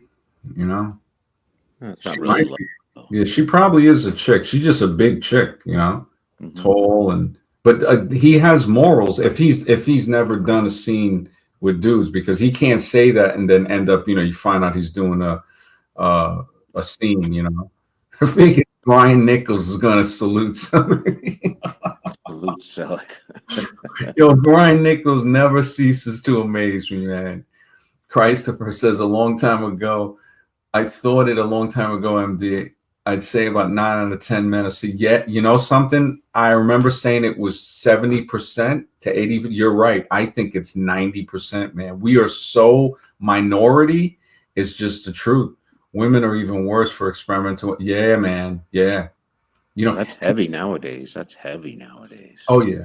Oh, yeah. But, Like a lot of men wonder why they can't meet with women that they like, but a lot of them are going on their own side. You know what I yeah, mean? yeah. I mean, hold the truth. He had a theory because he told me, he goes, he thought I was nuts when I first said it in 2020. He Hmm. goes, yeah, he goes, I thought you were just, just saying it. And he goes, then I think in 2021, he goes, he admitted on the stream, he goes, I thought that first, but now I see that you're right. It's just true. And I'm like, I'm not right. It's just the truth of it. Right. And then he goes, he doesn't think women can be gay. And I said, okay, what's your theory on that? And he goes, because they still use a male phallus. He goes, men don't use a fake vagina. Yeah, that's true. And I was like, you know something? You got a very good point there. So yeah, he really yeah. I was like, wow. Well, it is different too. It gets to get that sensation. They just need that. But I don't Yeah. know. I mean, that's more prevalent now than ever before. No, So I that's could see big. some of them. Yeah, I could see some of them being yeah, just straight up on the other side. Like So but I'm just saying, it's like, why men are having trouble nowadays. They never factor that part into it either. That a yeah, lot of women don't even want to be with a man. They'd rather just be with other women. Yeah. that is like, yeah, with all the guys, Hmm. yeah, with all the guys. I mean, when I started talking about, people got very offended, and I'm like, why? When Ricky Martin came out, remember Living La Vida Loca? Oh yeah. I remember dudes were singing that, and I was like, this ain't really, and and then years later, and guys, they got quiet. I was like, yeah, but weren't you singing that, like 20 years ago? But look at the difference between men and women, though, because they came out with a hit song. Was that Katy Perry? I think I kissed a girl and I liked it. Yeah, You can't come out pushing. with a You can't come out with a man song. Saying, I kissed a dude and I liked it. I mean, that's not gonna fly. You know what I mean? But it does for women. It does Yeah, for women. yeah. Christopher says, I found out years ago that my daughter's middle name is my ex-wife's first love. Holy smokes. Well, Wow, well. man.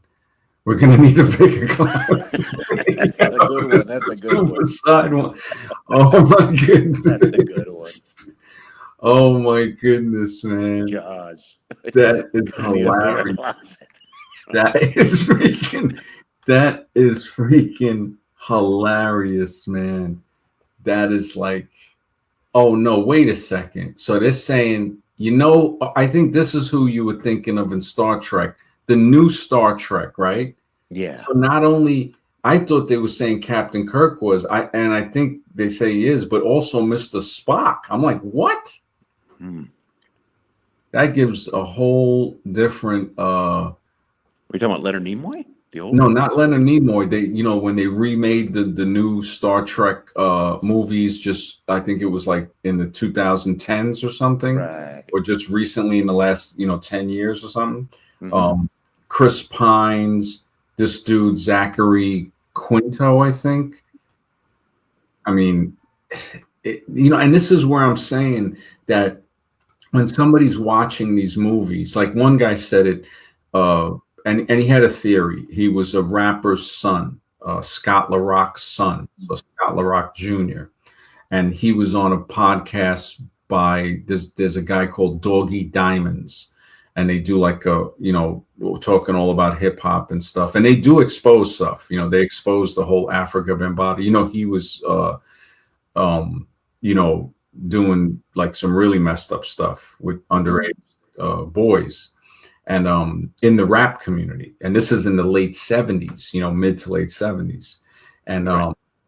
so I didn't know. I met him in like '09 in Manhattan one time, and that was before the Really? scandal. Yeah, I saw him in the thing, and I said, okay, I'm looking, and I'm saying, all right, that's either like a big fat black dude or it's Africa Bambaataa. So I said, let me ask him, and I was like, hey man, and he was like, yeah, and he had like two of his sons, so-called sons, with him. I mean, I don't know, but I didn't know at the time. This was like '09, and then I think it broke out maybe a year or two later, and I was like, holy smokes. And matter of fact, a guy's got a channel, Hassan Campbell, where he talks all about it.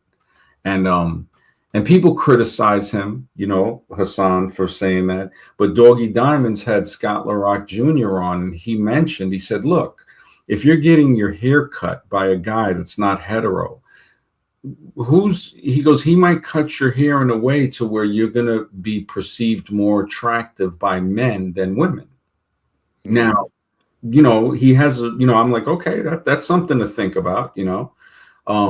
So he was kind of saying, if you're gonna have a dude cut your hair, you might want a hetero dude to cut your hair. But again, how I do you mean, know? how do you know? You know what I Yeah, mean? it's like, I mean, it really makes you wonder. Like, and women, because my sister used to cut hair, and they will cut it in a way where maybe women will like, find it more attractive, but they'll know like, okay, what women would like. And a guy Mhm. might not be, he might be like, nah, I don't think, but I have a yeah. guy cut my hair on foot because I have a beard too. So I go to the barber because they trim the beard, Mhm. whereas they won't do that at a supercut. You know what I mean? So Yeah, no, definitely. I yeah, Mr. Super Sidewinder is right. We're gonna need a bigger class. he was I so mean, cool. he's right. I mean, Elton John, I think people already knew about that one. Oh no, Um, that was pretty obvious. yeah, that was, but the amount of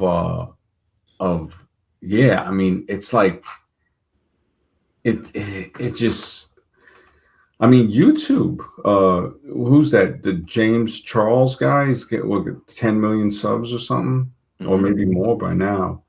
Um, you know, this is like, it's crazy, man. And again, like the name of the stream, is your mind really safe? And it does go in line with that, to say, look, man, if you don't know, it's like, But also, I think it's important for every straight male to understand the tactics used by these men mhm, because like I've watched a few videos, out of curiosity, and then I mhm, learned so many things that I didn't know what they were doing, like hanging out at parks, mhm. public rooms, gyms, like the extended. If you see them in the locker room and they're just there, just sitting down doing nothing, Just that's when waiting, just like fretted, just yeah, waiting like a tiger in the bushes.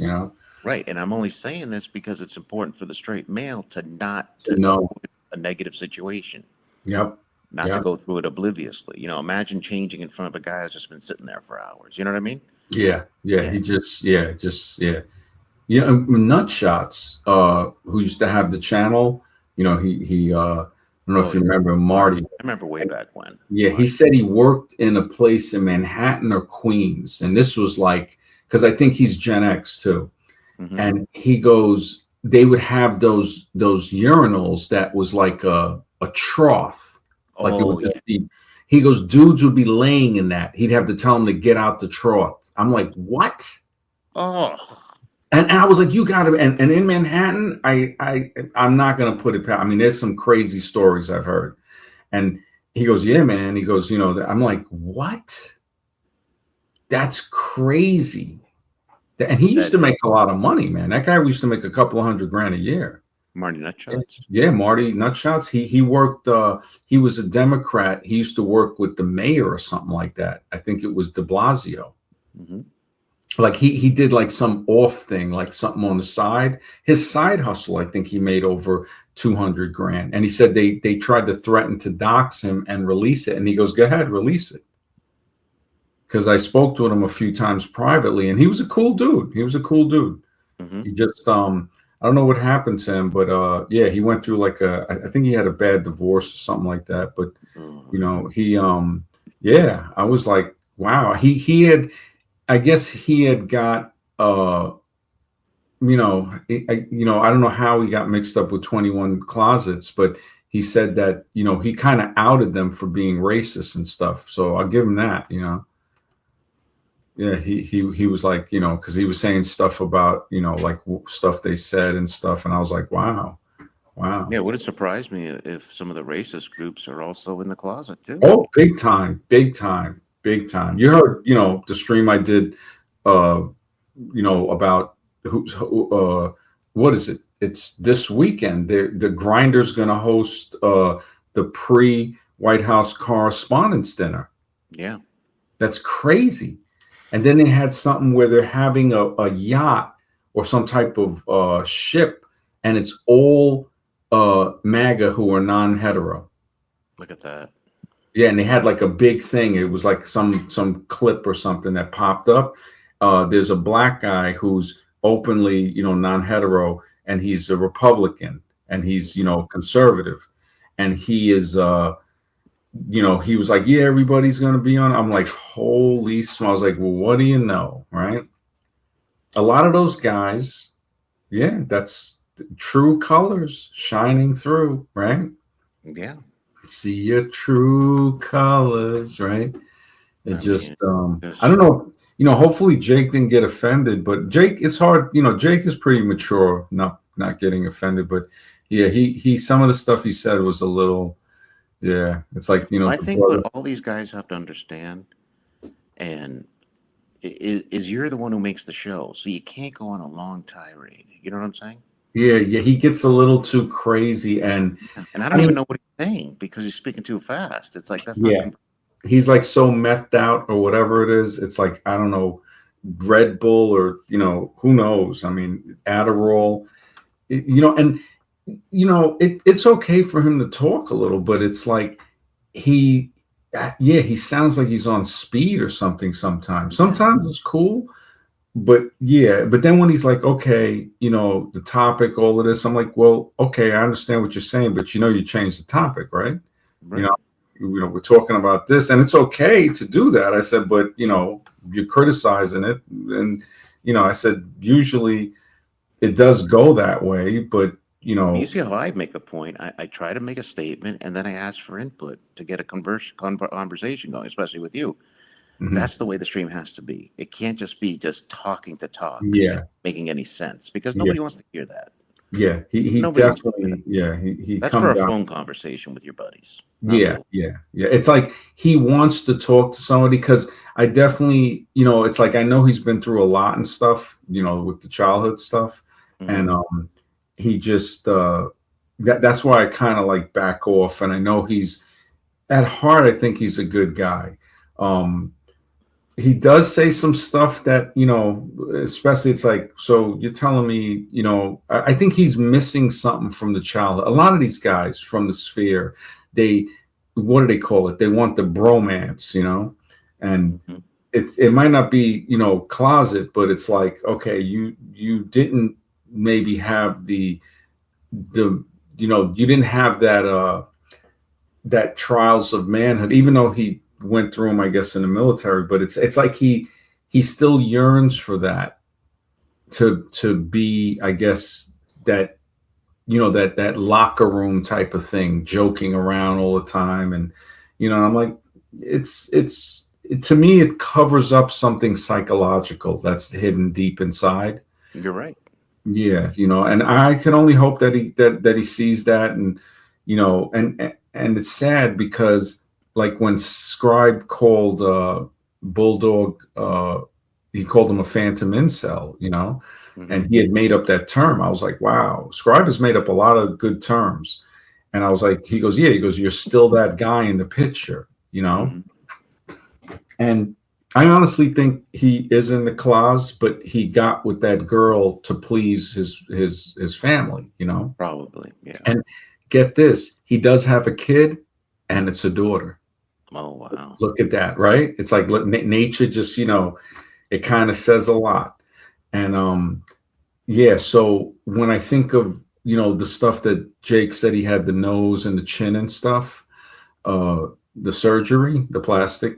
And so he is, in a way, phantom incel, without Hmm. knowing it. Because if he's with somebody, like he was simping for that girl, and Right. and it's like, damn, you're getting the subpar after the plastic surgery. So that's got to be like a strike to the ego or something. It's like Hmm. it's like, you know, and maybe there's some feelings harbored that anybody that goes under the knife like that, it has to affect them psychologically if they're doing Sure. it just, yeah, for, a non-medical reason. It just, yeah, it has me wondering, like, man, yeah, I that mean, I have definitely, no problem with guys dating whatever kind of girl they want to, even if it's not that attractive, or other guys wouldn't think she's that attractive. But don't come on here and brag like you're the shit. You know what I'm saying? yeah, that and then that's where you try get to, in real yeah, trouble. go back and then you get angry and you try to call them, the Right. acronym, and it's like, no, we can't have that. It No, just, that's no, that's unacceptable. Yeah. yeah, yeah, and he just, yeah, but also with the whole, like what Mr. Sidewinder said, needing a bigger closet. Hmm. The When I saw, who was it, Carl Lewis, the runner, right? He was like the Olympic Oh runner. yeah. He's came out. Bruce Jenner, he was Oh, like, forget it. Forget yeah, it. he was on the Wheaties box when we were kids. Yeah. He was the big dog in the Yeah, 70s. yep. Everybody talked. He was on all the shows. Bruce Jenner was like a big deal. Oh yeah, big deal, big Hmm. deal. He had the wife and everything, the beard, the blonde beard, and Hmm. yeah, figured, I was like, you got to be kidding me, you have to be kidding me. I suspect a lot of these, actresses, so called, like when Cindy Crawford was mortified, they said in this meme, when somebody mistook her for being Caitlyn Jenner, the Bruce Jenner thing. Oh, right. Yeah, and when they when they had the meme, they put the pictures next to each other, and it was like, holy smokes! It's like, oh my goodness, it's close. And that made me think, like, man, is, Cindy Crawford? Well, no, was it? No, it wasn't. It's not Cindy Crawford. Was the one? No, Who was she's the the one with one that that? little mole on the side of her Yeah, cheek. yeah, the little mole. Yeah, who is that? Cindy Crawford? I think so. Yeah. Okay, yeah, because she's got dark hair, right? Dark hair, Right. dark eyes. Mhm. Oh, Christy Brinkley's the one that Billy Joel married. Okay, so I thought it was, yeah. So yeah, Oh yeah. Cindy Crawford. Yeah, Yeah. yeah, and you know, and again, the whole modeling, the female modeling industry, they say was started by gay men. I'll just check it. It makes Female, sense the way the women look, so thin, so ultra thin. yeah, the Because modeling. most guys, we don't want that. We don't want a skinny girl like that. Yeah, they said that most guys would want curves, Right. and and I think it was definitely in the early. Okay, it says the I typed in female modeling industry formed by gay men. It says the female modeling and fashion industry has been profoundly shaped by gay men who have historically held influential roles as designers, photographers, stylists. They said that, I remember reading something a while back that said that they wanted them to look like adolescent boys. Jeez. Because where do you see, or teenage boys, where do you see 6 foot tall, skinny, flat chested? That's, most of the adolescent boys before they get muscle mass or something like that, Yeah. the skinny guys. And it's like, it particularly since the mid 20th century, while the industry is now more diverse, and you know what else they started? it's suspected the bodybuilding industry. Oh yeah, big time. Yeah, because Sandow, the guy that's on the trophy, the strongman, they said that Mhm. his main audience was gay men. Sandow, the strongman, Oh, I and believe it. yeah, they were saying Arnold because when they say Arnold put it on the map, one person was like, no, Arnold heterosexualized it. So it was like he came out as a guy, even though who knows, but he put it as as a hetero male, when when I guess a lot of those guys we already know, it's like I mean, Yeah, why would you want to watch another guy just flexing muscles in front of yeah, there's something very you? You odd, know what I yeah, mean? very very odd about that. Yeah, it's Yeah. like, and it gets to a point where it's like when I looked at Pump and Iron and they're getting oiled up by other dudes. Yeah. So it's like, wait a second, I want like my girlfriend there to oil me up if I was, I mean, it just gets too excessive. When you look at it's Yep. like being in shape is good, but it gets to where it's ridiculous. It's Yeah. ridiculous. I mean, you look at the excess muscle mass. It's like, come on, if you got to take drugs to get that big, it ain't worth it. No, it's not. And I didn't like that look anyhow. I've seen natural bodybuilding, and if I talk to one of those guys, I just say, "What program do I have to do?" I've been watching the program, but I Hmm. found that more appealing as far as what I would want to accomplish. Hmm. You know Yeah, what I mean? Because I yeah, like the natural look. You know what I'm saying? yeah. Just normal. But yeah, that Exactly. is. And actually, women like that. Like they were saying, I remember they had a thing back in the 80s, and they said they showed women without the faces, the body of Arnold Schwarzenegger and the body of Tom Selleck. And most women chose the Tom Selleck build Yeah. because he was muscular. He wasn't over muscular. He was, kind of hairy, but they just chose the more slimmer build. Yeah. Because Arnold, you could tell he was puffed up on something. Yeah. It's like I guess on his movies where he didn't wasn't as juiced up, that's the ones that he would look more the build looked better than when he was like super big, like in the Terminator and stuff like that. Oh, right. Right. Yeah, it was like he was all juiced up in that. And they said he had to actually lose 20 pounds to play Conan because he couldn't swing the sword. Really. Well, yeah, they said he was so like tight because the arms were getting in the way, like they were extra big. I mean, And you've that, seen what they look like now. It's a freak show.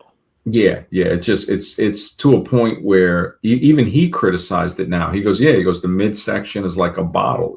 Before it was you wanted your waist to be as small as possible, Right. and now it's just a bulky. That's I think from the human growth hormone. They say it grows the intestines as well. Mm-hmm. So they get that thick midsection, which but with the runway, I'm glad AI is at least being honest with this because it's saying key aspects of influence with the female modeling industry. um it was saying while the industry is now more diverse, gay men have been central to establishing the aesthetic standards, high fashion runways, and the inaccessible fantasy often sold through women's fashion. The design and aesthetic, they're saying, uh, the many iconic fashion houses were helmed by gay men, including Yves Saint Laurent, Christian Dior, Cristobal Balenciaga. Mm. Something I remember that name has something like demonic or something about it. I think I was Balenciaga. yeah, Balenciaga. it's something about it. Giorgio Armani, wow. And dudes, sweating Armani suits, it's like again, what are you attracting? Um, these designers defined modern femininity, which figures like Yves Saint Laurent pioneering androgynous styles for women, such as the smoking tuxedo suit. Architects of the runway, holy smokes. This is like visions of femininity that focuses on the body as an animated coat hanger. And some of those women are very, very like, I mean, it's they starve them basically to give them that, that yeah, it's like yeah, it's like why? It's like you would want a woman with at least, some type of substance. Hmm. I mean, if the woman's naturally skinny, okay, sure. But and historical appearances, they often excluded from male dominated fields like industrial design. They found welcoming spaces in the feminine. So it just and that's another thing to think. It's like, okay, so even the women, because when we see these women that look kind of masculine, it's like, well, wait a second, why do they keep pushing those, out there when the feminine body is beautiful? Yeah. These modern representatives, designers, influences, yeah, they the male gaze versus the feminine vision. Some critics argue that the influence of gay men on women's fashion is paradoxically a form of catering to the male gaze. Wow. Creating Hmm. clothes that prioritize an artistic, sometimes restrictive vision over comfort. Wow. Wow. And this is something that's very important to Yeah. know. And now they're saying the trans influence, like Tracy Africa Norman, I don't even know who that is, or Valentina. They say Victoria's Secret, is called Hmm. Victoria's Secret because of the secret. Oh, really? Yeah, yeah. When I found that out, I was like, wow, it makes you look at it in a whole different way, in a whole different way. It just, yeah, yeah, and you know what? They have Mamma Mia. There's a site called mammamia.com. Why are gay men in charge of female fashion? That's a very good question. That's a very good question. It's like, again, it goes back to the mental influence. If a man isn't armed with this knowledge, is your mind really safe? No, it's not. I don't believe it is. Not in Yeah, this world. yeah, and when they get in the group, like Dietrich Bonhoeffer wrote, this the stupidity is social more than psychological. So when they're saying about the so-called brotherhood or these groups like we see with Tate and them and Fuentes and all of them, I mean, there's something very, yeah. I mean, everybody can see it. I mean, you can't put it past it. And then with all of this stuff of implanting memories and stuff now the fact that they have that, it's just like, what the heck? Yeah. It really makes you wonder what could, because you're getting it, with the water, the spray of the atrazine. We see what it's doing to the animal wildlife. Why couldn't that be affecting humans, right? And then 100%. people wonder why there's such a rise in these differences. Then the chemical, we know the chemical conditioning exists. So we see that with the atrazine, with the estrogen in the water from birth control. Uh, we see even the beer made from hops are extremely feminizing. That's what they say. Let me see. Beer feminizing, because they were saying beer feminizing to a point where I think it was in Germany or one of those countries where the females that were harvesting the hops were reaching puberty like a year early, Really? a year to two, because they were around so much estrogen from the hops. And you're breathing it in and stuff like that. It Hmm. says that it has estrogenic properties in the beer, but they're trying to say it's too low to cause significant feminizing effects in men through moderate consumption. However, heavy long-term beer consumption may contribute to hormone imbalances such as lowered testosterone or gynecomastia. I think it's I forgot how to say that. It's where they get in bodybuilding, they'll have like the breast, Right. largely due to alcohol's impact on the liver functioning rather than just the phytoestrogens.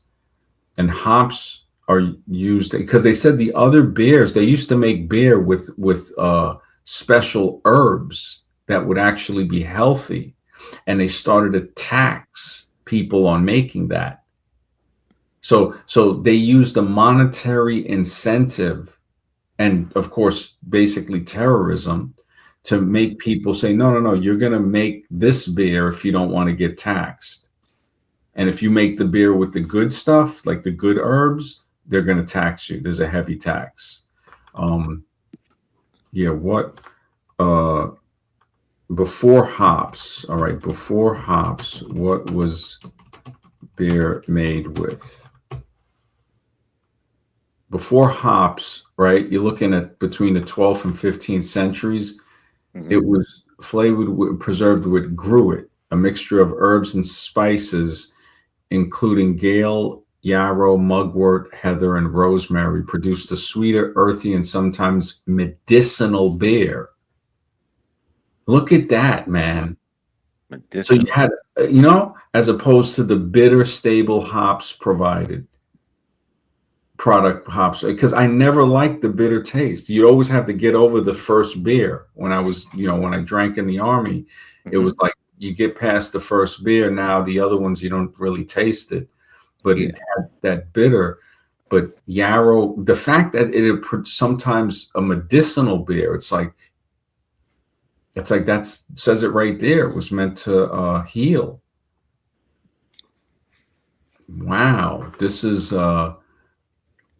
why hops replaced gruit. They're trying to say preservation, keeping it fresher, but there was something to do with tax. I remember made with hops due to tax. Hops became between 1350 1520 in the Netherlands, and Bavaria shifted to hops because they were not taxed, unlike church controlled gruit. Look at that. Mm. So they were hops also the shelf life. Tax avoidance in the 14th century, the Catholic Church controlled the supply of taxing of gruit, herbs like sweet gale. The weed solution. So brewers turned to hops, previously considered a noxious weed because they were untaxed, provided a cheaper alternative that preserved beer long. That's messed up, man. Mm.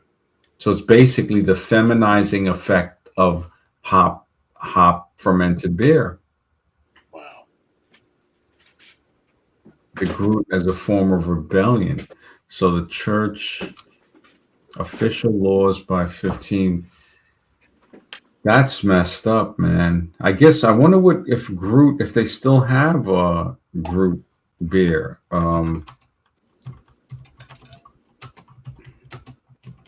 I love beer. I'm not gonna lie, but a certain type of beer. That's what I mean.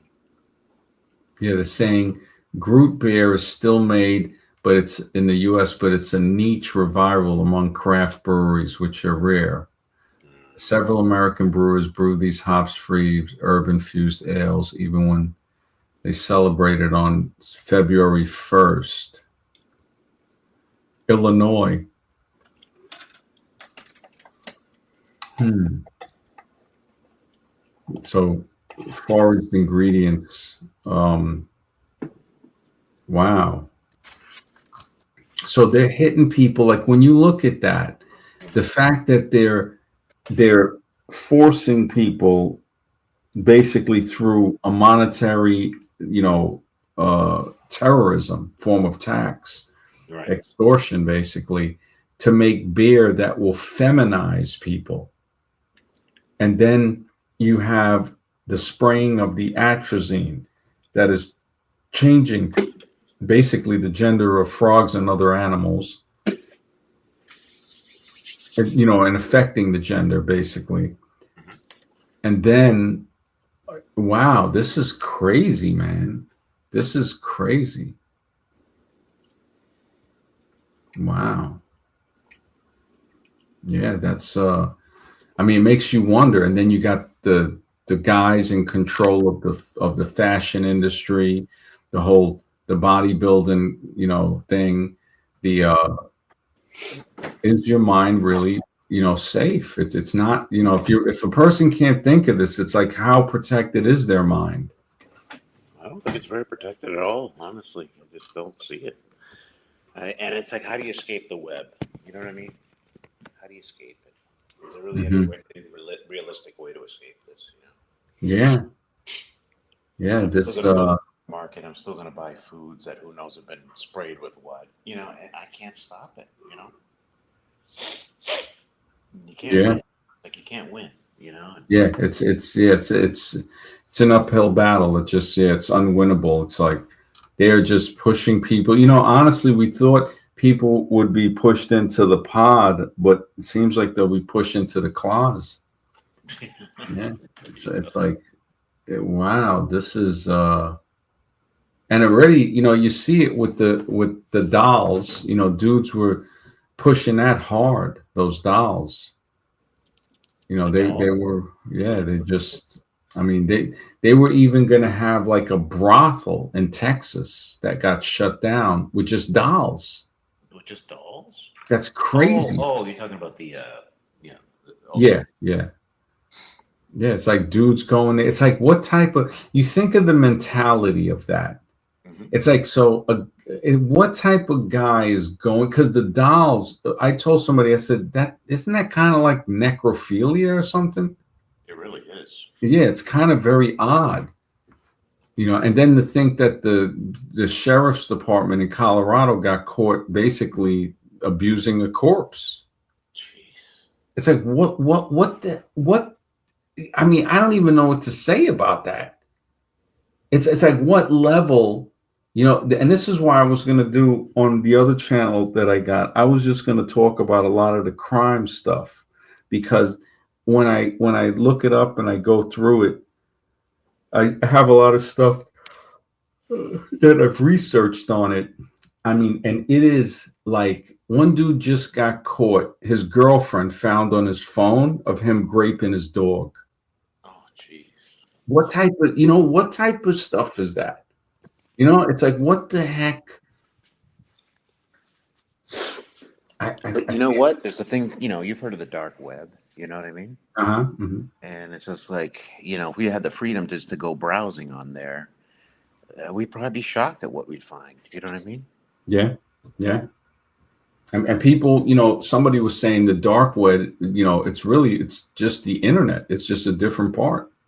Yeah, it's the hidden internet. Yeah, It's like, I guess, and they said YouTube has stuff like that. Like, if you type in certain things, they have like forbidden videos on YouTube that you can't find unless you type in certain like keywords or like certain symbols and stuff. I remember seeing a video a long time ago about that.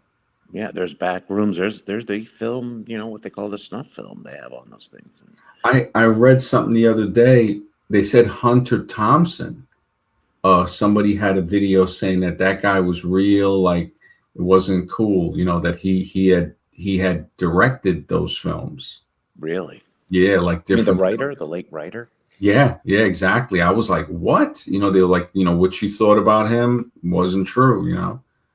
Mm, And they said that he would participate and also direct. wow. And it's like, and then it started making me wonder, because he did have a kind of like a serial killer vibe.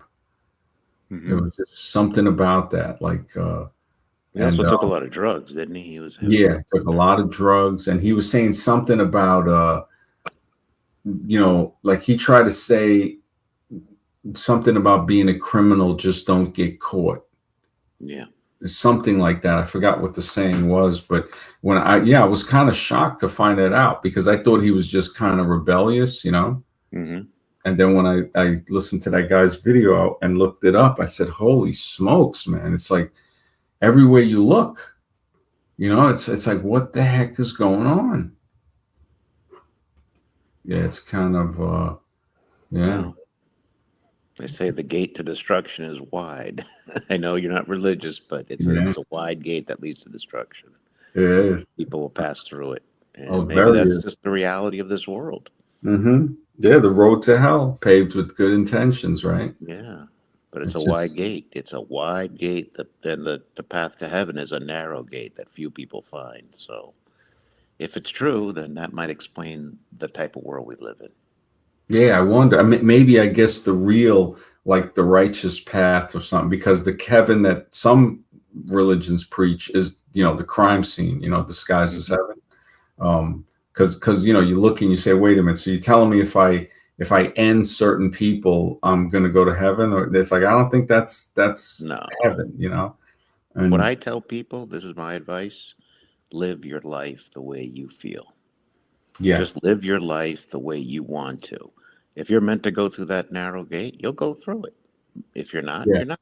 But live the exactly. life that you want to live. Yeah, it's like don't try to hide it. It's like you There's can. nothing to hide That's anyway. actually what the Hindu stuff says. When I spoke with Azarun, Hmm. when I think it's I think it's the Mahabharata, or I don't know if it's in the Bhagavad Gita, but I know Azarun would know for sure. But it was something when I asked him about Arjun is like the main character talking to Krishna, I think, which is God incarnate. And he's saying, I see on this battlefield before he's about to go into battle, brothers and uncles and, people that are related. And I think Krishna tells him, look, you just got to be you. Yeah. It's like that's what it is. It's like you got to be, if you're, it's like it is what you are. Like they had something saying, it was like a hero will kill the villain to save the world, but a villain will kill the world to save you. Hmm. So it's kind of like, you think it's like, holy smokes. And you do see in those, it makes you wonder. It really, like a lot of the philosophy, it makes you wonder. It's like, what am I in? What is Right. existence? Everybody's trying to tell me that they know what it is, but we don't. And that we know. And it's hard to hold that position. But there's 100% certainty in one thing, and Mhm. that's you're going to find out. Well, I'm not even sure about that because it's like Mhm. me coming into this world, right? Right. I still don't. I didn't find out coming into this No, world. I'm saying at some point you will. You're going to leave I this. mean, I would hope. I would hope. And if I really think about it, I say, okay, I Mhm. hope I would find out. But what do I get from that? Like how Alan Watts says, if you can't do anything, what do you get? You get a break. You get to look at things as they are without trying to figure them out. Because if you try to figure them out, you're going against the purpose of just looking at what they are. So it's like, don't think about it, just let it be. And then you realize the best things just happen. And Yeah. some people say that he was an agent or whatever. I mean, I'm not sure, but some of the stuff he said is real. Like he Hmm. he had some religious stuff. He would say, that one thing when he said when David was meant to be a king, uh, greatness wasn't thrusted upon, it wasn't given to him. He wasn't given a throne.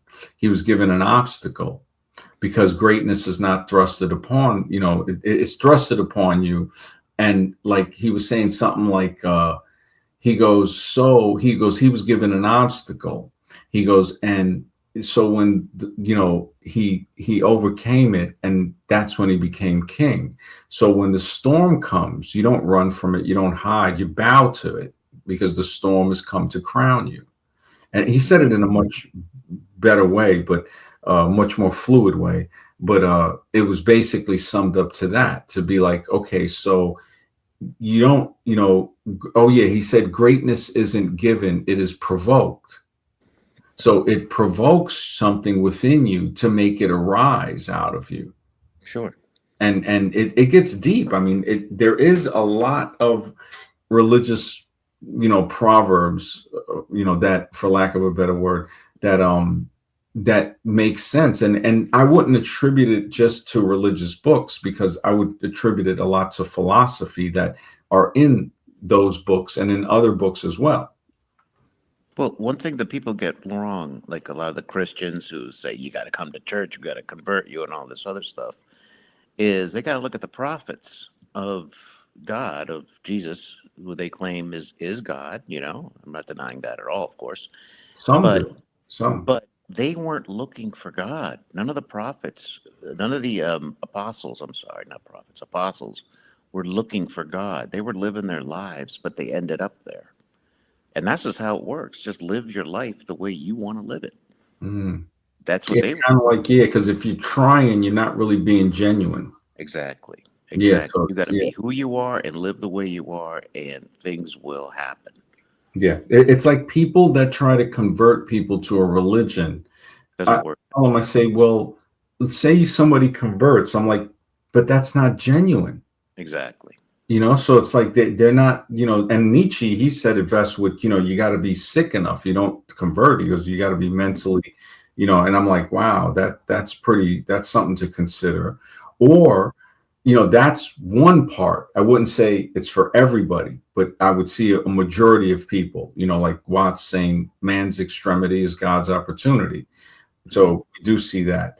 But then there's some, like you say, that they just find that path. It You know, is the path they were always on from the beginning. yeah, like the path. Yeah, it was just their path, or the path chose them. Hmm. Something like that. It can be said in a few different ways, but like you said, yeah, they're just on that path. So you Right. can't, you can't veer them from it if it was meant to be.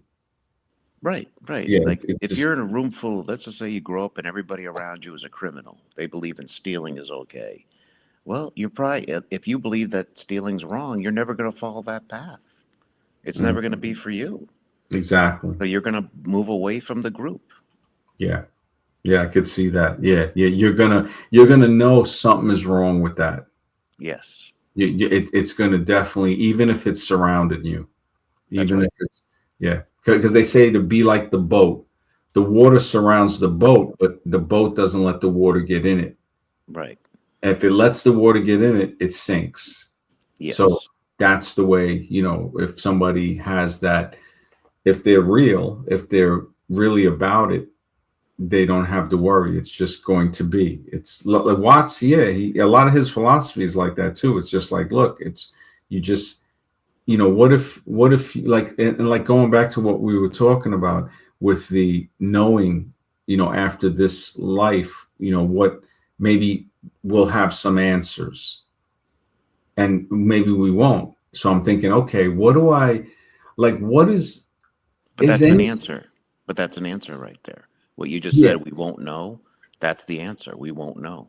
yeah, we won't know, but Will be now, the answer. That'll be the answer. Well, if that's the answer, that's the answer. So we will know that we can't know for yeah, certain. exactly, yeah. So it's like, and then, again, we don't know. You see, so we don't know. So in Mhm. saying we don't know, that's the answer. So we don't know whether we're not going to know or whether we might know. You see what I'm saying? Because we don't know. Well, I guess the whole point is that we'll know that, no matter what, we're going to know. We're going to know if it's, we're going to know that we can't know. That'll be the truth. And that'll be it. When our time comes, when we leave this physical realm, we're going to get our answer right then and there. We're going to get the answer. Well, that's where I'm thinking, like, okay, let me analyze it and play a different side to say, that's one part to say, okay, we don't know that we're going to get the answer. Or, but if we really don't know, we don't know if we're going to get the answer. We might get it, we might not get it, because we don't know. But I once mean, you part, you got the answer. Once you leave, you have the answer. well, see, how do we know? Like when we came here, right? And I That's put the in, answer. You just said we don't know yeah, we don't know now. is the answer. And now to speculate on the we don't know, so we don't know. So we might go into the next and say, okay, we don't know. And when we go to the next, we still might not know, Right. or we might know, because right now we don't know. So we But either don't know either that. one, knowing or not knowing is the answer, and we know. You see what I'm saying? Hmm. It's a definitive cutoff point. That's the answer right there. It's deep. It's really Yeah. the fact that people don't think of this. It makes you wonder. Like, is your mind safe? Like the evolutionists, they they run from this. They Right. will, like kind of like what you said with the breakfast guy, that he was scared when you mentioned the dream. The sleeping paralysis. Yeah. That's like, wow, that is really, it makes me, yeah, it's just because I know eventually once I get the book and everything, I might, like I'll go over there and see what's up, and but And all I did was mention, I was asking the other guy, I said, did you feel like a stiff, pressure on your midsection? And that's all I had to say. And he freaked out. He just wow, freaked out because he's like, wait a minute, you know too much. Stop, stop. I don't want to go, he doesn't even want to touch it because he probably had a very traumatic experience. wow, that is that, you think about it, it's like he's he's running from something basically. But there's nowhere to run. That's the problem. That's the part that they don't get. There's nowhere to run. There's nowhere to hide. You're Exactly. in it, whether you like it or not. Yeah, like the song, yeah. Nowhere to run, nowhere to hide. You can't stop. We were all born. That sounds wonderful. We celebrate our birthdays. But we also got to admit the truth, too. We also die. Yeah, So, yeah. you know, It's like what, yeah, exactly. But yeah, man, it's been a great conversation, man. So relaxing, yeah. good conversation, just learning. Everybody in the chat, it was great, man. This is the way it's Um, supposed to be. This is yeah, exactly how it should be. exactly, man. You're right. Yeah, I'm gonna get some sleep, and yeah, I'll see if tomorrow I'm gonna start making videos. I don't have the full version of StreamYard anymore, so I Hmm. have like, I figure I can do. They give you 5 hours a week, so 20 hours a month. Okay. Um, so I figured this is like 2.5. I can do another 2.5. I don't know. Maybe tomorrow might be good. But you said that you got Tuesday and Wednesdays off, so that might be Yeah. better. So I'll be at work. So, but I'll try and get on. But I just, I'll be in and out. Yeah, yeah. So I figure maybe I'll either produce videos, or yeah, I'll see how it goes with with the thing, because I guess the next, like, they'll give me 20 more hours on the 22nd of next month. So I'll Hmm. see. I'll try to ration it out, to see. Unless I run into some cash or something, I'll get it again. But yeah, Yeah. I get paid this week, so I'll make a little donation. yeah. No, I appreciate it. Yeah, they always take like a month, to YouTube and everything. Really. So, Because, yeah, but me, I'm maybe. a working stiff. I'm not a rich man. Yeah, same here, man. I mean, hopefully, if they got work, when the days are, it's been actually kind of cold and stuff, so the Mhm. guys doing the work, it gets Does slow. it pay good? What you're doing? Does it pay good? Not really. Like if I work a whole day, you're looking at maybe, if I'm lucky, about 150 in cash. 100. Have you ever thought of doing like security work? Because sometimes those jobs, especially overnights, they can be really easy, Yeah, and you have plenty of time those. to wait. You I know, don't think they pay like much more, like maybe 17, right? at least 17. In New York, it's probably higher, Yeah, but it you could get might. a job at an office building, and what's It great would about be, that, yeah. do all Well, your I'm work. thinking with this, if I'm making, because when I made, like, I worked a half a day and I got 75, and Okay. I had to be there for 7. So when I worked the full day, it was like 7 to like, I think it was to like 3 or something like that. Mm-hmm. And we didn't take lunch. And then there were other days where I worked and we didn't work a lot, and I still got the 150. So if you look at 150 cash, that uh, on the books would have to be like 200, and I think like a quarter, because they're gonna take like almost like 40% now. Sure. Yeah, it's ridiculous. So it's like, I would and look my into friend some works for security this. work for yourself, honestly, because it pays good, but you don't have to work that hard. You won't be exhausted, and you actually could work on your book while you're at your Yeah, job. yeah, that would help. Yeah, because some of the days when I do it, it's like some days are easy, but the one day when we had to set stuff up, I didn't work. It wasn't hard, but it was like Because I it's felt it. exhausting. You want to Yeah, sleep. yeah, I felt it. Just going into Queens, and it's just like, holy smoke, just that ride, man. It's just like, Mhm. and then the traffic in the morning is I would definitely look into some type of security job because yeah. you get a lot of overtime. You could make like over 50K. In New York, you could probably make 70 or 80K Oh, easily. that would be great. I mean, they're killing in New York though. They're taking like half. That's what Drew Ma was so mad because he made 150 grand and he had to pay like 75 in tax. Oh, And sure. he was just like he just needed somebody to yell at. So he was, like screaming at me about, he's funding, basically that money's going for wars and stuff. And I'm like, well, what do you want me to say? Right, It's because like, your job, you're not looking to aspire yourself in construction, obviously, right? no, no, no. It's So, not going to be unless they pay me a lot. Like if they're paying me 300, if it's on the books, I'm lucky to walk away with two. It might even be less now. so I'm saying is you need something just to pay the bills. That's all Yeah, you need yeah, right now. basically, yeah, because things are going up too. It's ridiculous, man. Yeah. Everybody's complaining about it. It's like I'm even like, what the heck? It's like because being that I was driving an older car, the insurance was 3 years ago. I was getting it pretty cheap because I was driving safe, and it was like almost 800 for the year, which is actually pretty good in New York. Then it went up to $1,000. Hmm. And then now I'm paying like 1,200. And that's in the course of every year it's going. And I'm like, what the heck is, That's for a you car know, that's paid off. and Yeah. that's a car that's paid off that's over 20 years old. Look at that. Yeah. So, I have it's not, relatives up there and they're complaining about yeah, this. I'm saying, wait a second, this is not, things change so much because it was like, and that's basic liability too. So that's Yeah. not even, yeah. So that's just the basics, like no deductible, just uh I'm it's like, anything, I gotta pay for my own stuff. That's just basically like uh if something happens, they cover that, the other person basically, and Right. and I'm just like, when it was like seven something, 800 wasn't that bad. But when, now it's like, holy smokes, it went up to $1,000. And I'm like, okay, so I can pay 250 every 3 months. And now it's 300 every 3 months, $1,200. And I'm just like, I got to figure out, like somebody was telling me if you switch back and forth, Hmm. that's what they do. If you don't do that, then they'll charge you a little extra. And yeah, now it's like I live in a way where it's like there's not really much I can do. It's like you were saying, you just got to walk your path.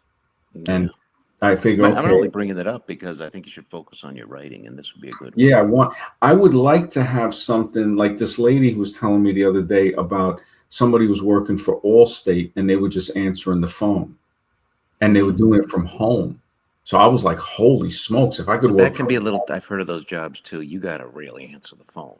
I Oh, mean, really? you got. Oh, okay, okay, You're not slacking. Trust me on this one. This okay. So yeah, At because I home think jobs, you're working actually harder than in an office. okay, because they say they give you a phone and then people call and you just But they direct them. expect a lot out of you. They expect you to produce. Trust me on this Mm, one. And to make any decent money, you have to answer so many calls too. I think. Yeah. okay, okay. That's So why yeah, security. If you get some job where all you have to do is just be somewhere and just sitting down and doing nothing, just yeah, watch them. that is an easy, yeah, that would be an easy one. That's perfect for you. You Yeah. could just focus on your writing and do planning and even working Mm. on the streams while you're there. Yeah, yeah, that would be great. Yeah, because I was hoping with the streams, I mean, because I look at just the basic pay of what I'm gonna make, because the thing is right now, I guess it's coming to warmer. This week was actually cold. It was warmer last week, and then it got, now it's 46. It Hmm. should be like 60 degrees right now. I got a space heater on just to keep a little warm. But yeah, yeah, it's kind of I guess I'll see. But you're right. I got a friend. He does security at the Gold Exchange, but he's got a revolver license, so he does armed security. Yeah, you can do unarmed, and then trust me, you get Yeah, time, and yeah. then I'd make. rather do unarmed. It'd be I'm easier. sure in New York you can make 75, 80K in security. Yeah, yeah. I'll look around. I appreciate that, man. I really Yeah, do. That's they're always uh, hiring too. That's the best part. And you got ex-military background. That's a big plus. yeah, Having yeah. military background. Yeah, the only thing I've noticed they're a little bit discriminatory on like people that, if you're over 40 and stuff. So No. Well, I no. don't know. I mean, this where I live, they're not at all. They hire all Okay. the time Okay. old people. Yeah, They're because I 70. think A. Patterson, he used to do security, but he used to do security with like a team. And I think he was like the head, but he still wasn't getting paid great. I'm not sure. Mhm. It was like okay, because I don't know if he used to be in Florida. I haven't seen him for a while, man. On Oh, yeah, he's been you know, gone. yeah, sometimes I hear from him on email, he'll send me stuff. I hope he's doing well. I really do. Well, you can Um, just sign up with an agency. That's all you have to do. You just get your license, and it's pretty cheap. And you just go with any big company, security company, and they'll well, send like you different a places. security license. Yeah, yeah, I think every place has. You have to get your security license, which I think in Florida it's a D. I don't know what it is up there. It's Oh, probably like the driver's license? pretty much the same thing. It looks just Oh like yeah, I already have a Class D, like a regular Class D driver's. I think everybody no, starts. no, no, no, no, not drivers. Security license. It says security on it. Security class D. What do you have to go like pay or go to a class or You just something? go to a class, like a 2 day class, and then you get Oh, your okay. temporary. And once you get your temporary, you can just start working, and then Yeah. you get your D in the mail later on. Okay. Yeah, Yeah. I'll look into it. Yeah, I'll see. Because when they call for the construction, it's like being that my friend owns the business, from high school. It's a little easier because he's like, okay, he Hmm. always looks for the easier stuff.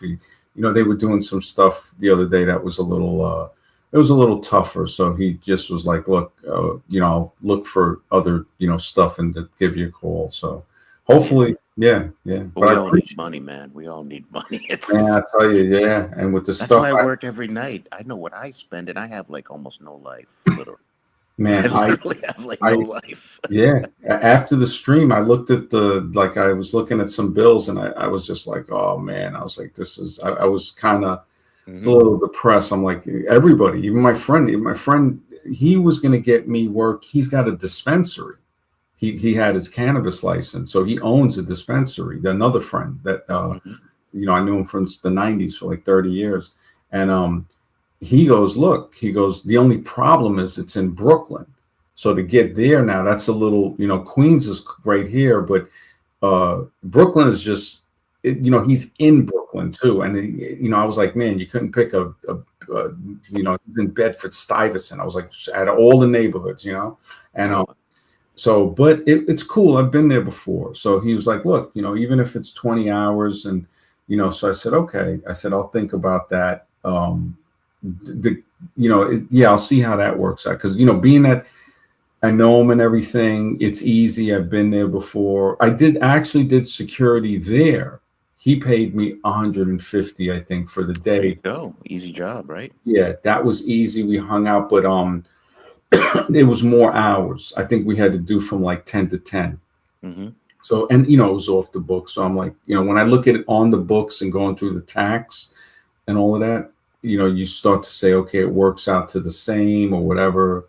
And eventually I still got to file and all of that anyway. So just hopefully, but yeah, I'll look into, I appreciate that, man. Yeah, I'm not sure if they call it the Class D in New York. They might call it something else. Yeah. Yeah. I'll look it up and But definitely, New York State security guard license. Yeah, mhm, mhm. Yeah, that's I'll all. definitely check it. Yeah, thanks, man. Everybody in the chat, thank you guys for being here. And yeah, so I'll see if I either a video or I'll go live one of these days coming up, or wait till Tuesday, Wednesday. Those 2 days might be the best. So perfect. Yeah. Sounds great to Okay. me. All right, man. Take care. Have a good Have a night. great night. All right. Thanks. Okay. Thanks.